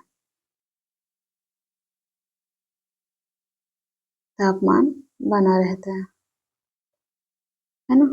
और जो प्रायद्वीपीय पठार है, जो कि ये भाग होगा, प्रायद्वीपीय पठार। प्रायद्वीप क्यों कहते हैं? 3 ओर से समुद्रों से घिरा हुआ है। प्रायद्वीपीय पठार 3 ओर से समुद्रों के प्रभाव के कारण यहाँ पर ना तो अधिक गर्मी पड़ती है, अधिक गर्मी पड़ती है, और ना ही अधिक सर्दी होती है, ना ही अधिक सर्दी होती है ना। जैसे आप एसी भी चलाते हैं जो लोग, उसमें 24-28 इस तरह से चलाते हैं। अगर इतना तापमान कहीं पर है, जो कि प्रायद्वीपीय भारत में आपको देखने को मिलेगा, तो ठीक है, अच्छा होता है ना ये तापमान। तो ये क्या है? समकारी प्रभाव है। जहाँ पर ना अधिक गर्मी पड़ती है और ना अधिक सर्दी होती है ना। ये क्या है? समकारी प्रभाव, इसे कहते हैं समकारी प्रभाव। इसका एक तात्पर्य ये भी है कि जो तापमान है दिन और रात का, उसमें बहुत अंतर अधिक नहीं पाया जाता। साथ ही वर्षा की, भारत में जो वर्षा की अनिश्चितता है वो बनी रहती है। असमान वितरण है वर्षा का। मानसून का विशिष्ट लक्षण है ये, वर्षा की अनिश्चितता और असमान वितरण। मतलब वर्षा कहाँ पर कितनी होगी, कैसे होगी, कब होगी, ये किसी को नहीं पता, ये मानसून ही बताएगा, है ना। और पूरे भारत के लोग मानसून के आने की क्या करते हैं? प्रतीक्षा करते हैं। मानसून हमें क्या देता है? भारत के लोगों को, भारत के निवासियों को जल प्रदान करता है। और भारत एक कृषि प्रधान देश है, और कृषि किससे चलती है? जल से, सिंचाई से। तो कृषि को आसान और तीव्र गति प्रदान करता है ये मानसून। तो ये मानसून पूरे भारत को एक सूत्र में बांधता है। जो नदी घाटियां हैं उनमें जलों का एकत्रीकरण होता है, संवहन होता है। ठीक है। तो इस तरह से आपने जाना कि जो पूरा भारत है, कैसे किसी भी धर्म, जाति, पंथ के लोग हों पूरे भारत में, लेकिन फिर भी वो मानसून का बहुत ही बेसब्री से इंतजार करते हैं, क्योंकि भारत एक कृषि प्रधान देश है। और कृषि, सिंचाई पर, कृषि के लिए विशेष क्या है? सिंचाई। सिंचाई भी, और भूमि को नम करना, बीज को बोने के लिए बहुत सारी स्थितियां हैं जो आसान हो जाती हैं। ठीक है। इसी के साथ ये चैप्टर यहीं पर समाप्त होता है। हम फिर मिलेंगे अगली क्लास में नेक्स्ट चैप्टर के साथ, जो कि है प्राकृतिक वनस्पति और प्राणी जात। ठीक है। Okay, thank you.